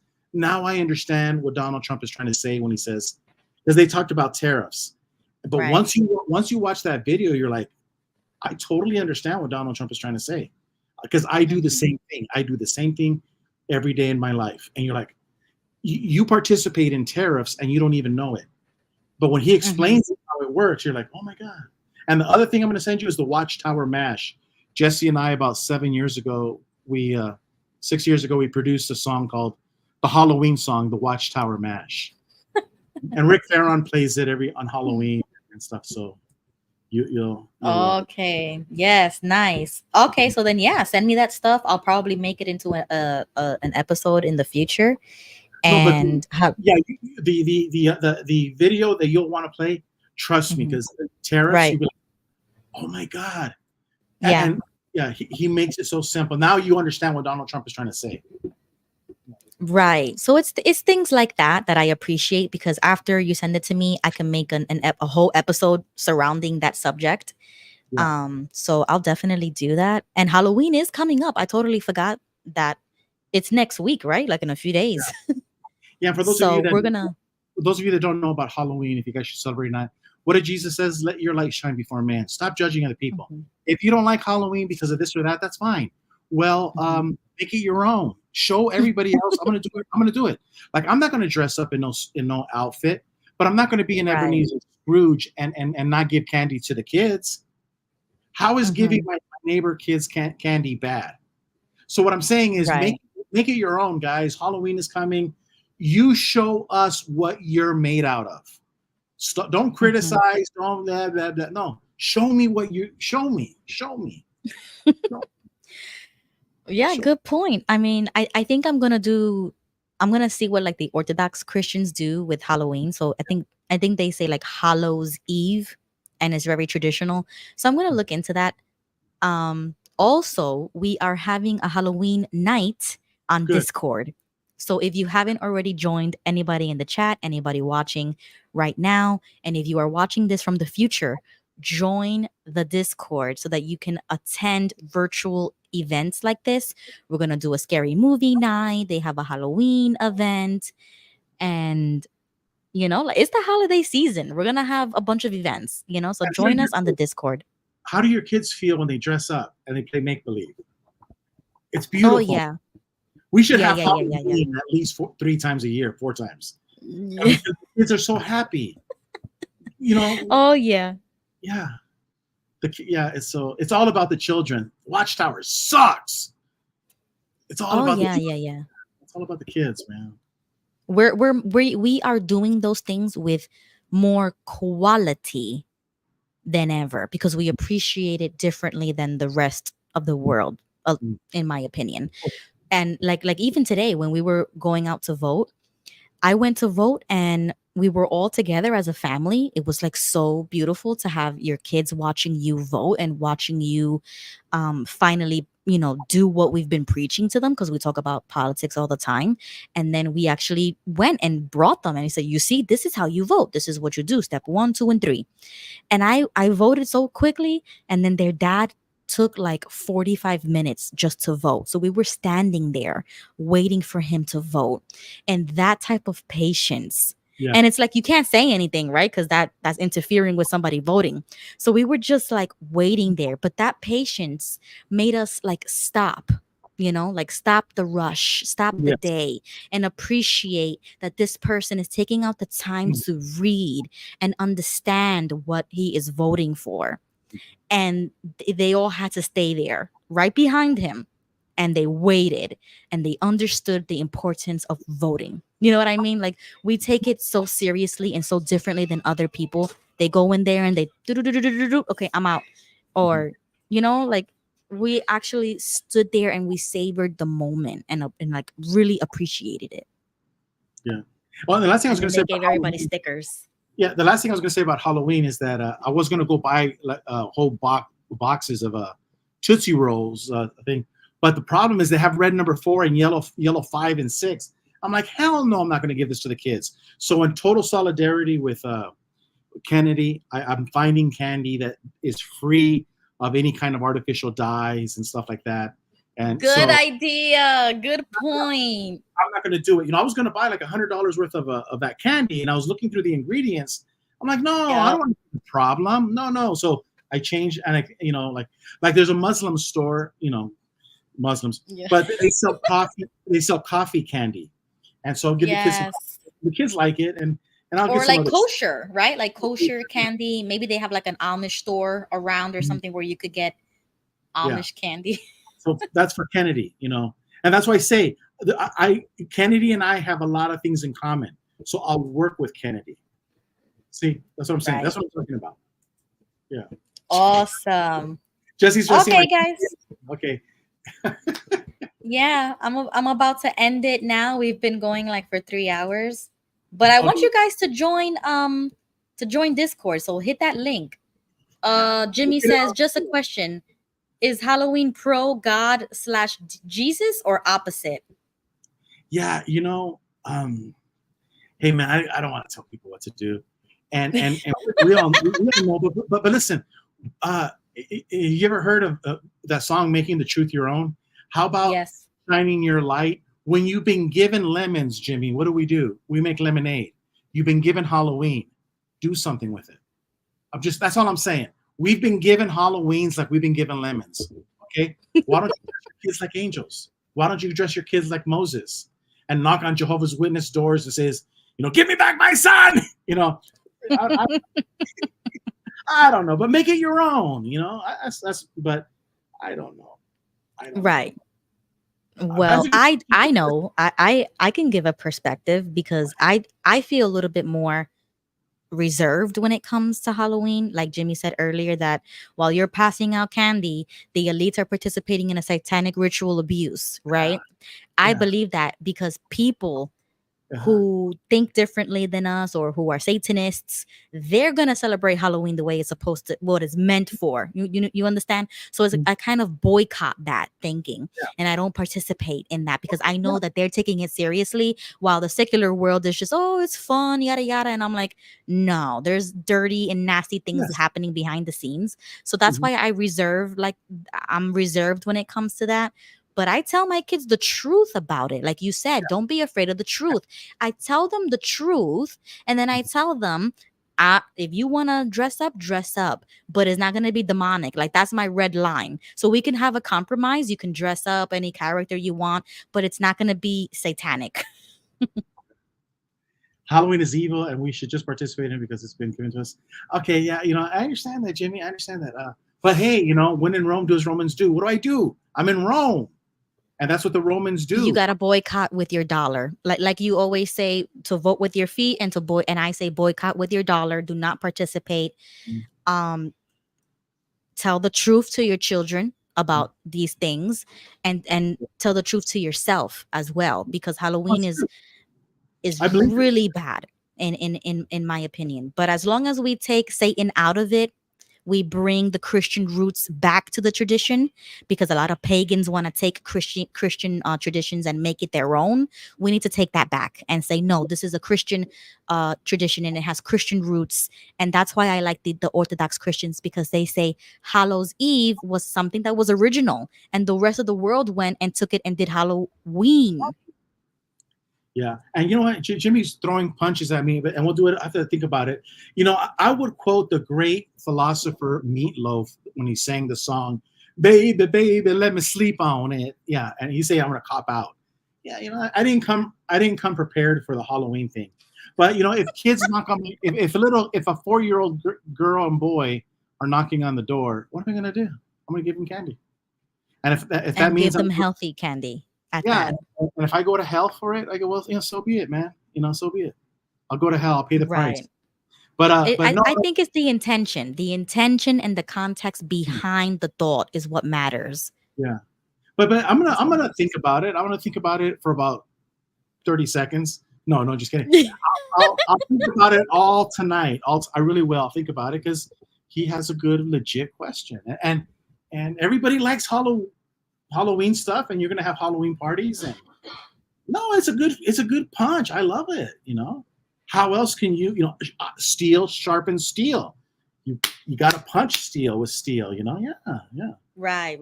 And as a Christian, you should have that.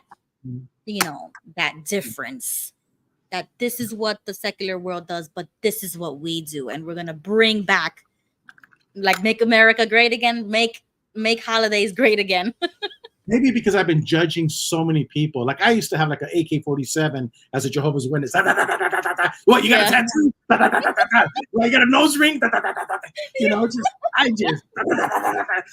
And I'm just like, You wanna have candy? Shit, here's some candy, man. Oh my God. I'm gonna clip that and I'm gonna make it a short. Yeah, Tony, you got a ring on your nose? I'm just gonna go after her, that was me. I was a Jehovah's Witness with an AK-47. And yeah. I'm trying to not judge, and I don't want to fight. I want to fight little kids. I'll fight the Lindsey Grahams and the Democrats and the governing body, but not the little kids. Yes. Okay. Thank you, Jimmy. Thank you, Lucy. Thank you, everybody in the chat. Thank you to Gigi. Thank you to everybody who participated tonight, because I normally don't stream on these days. And, I just wanted to do these free and equal debates. All right, guys, I'm going to play the outro and I will catch you next Tuesday. I might catch you guys on Friday if Vern and I do the news, because we haven't done the news in a month almost because of Hurricane Milton. So we'll see what happens. And I'll catch you guys next Tuesday. Bye, guys. I'm a gun throwing patriot, God being patriot. Pricing why they mad, cause I'm really Navy faking it. Free speech advocate, it's on my mind, I'm saying it. I'm about to buy another gun and ain't nobody taking it. Gun toting patriot, God being patriot. Pricing why they mad, cause I'm really Navy faking it. Free speech advocate, it's on my mind, I'm saying it. I'm about to buy another gun and ain't nobody taking it. Okay. All red MAGA flags waving through the South like we just want 4 more years. Democrats can't get right. Trumping with that Yeezy flow. Don't go broke on Sleepy Joe. Make America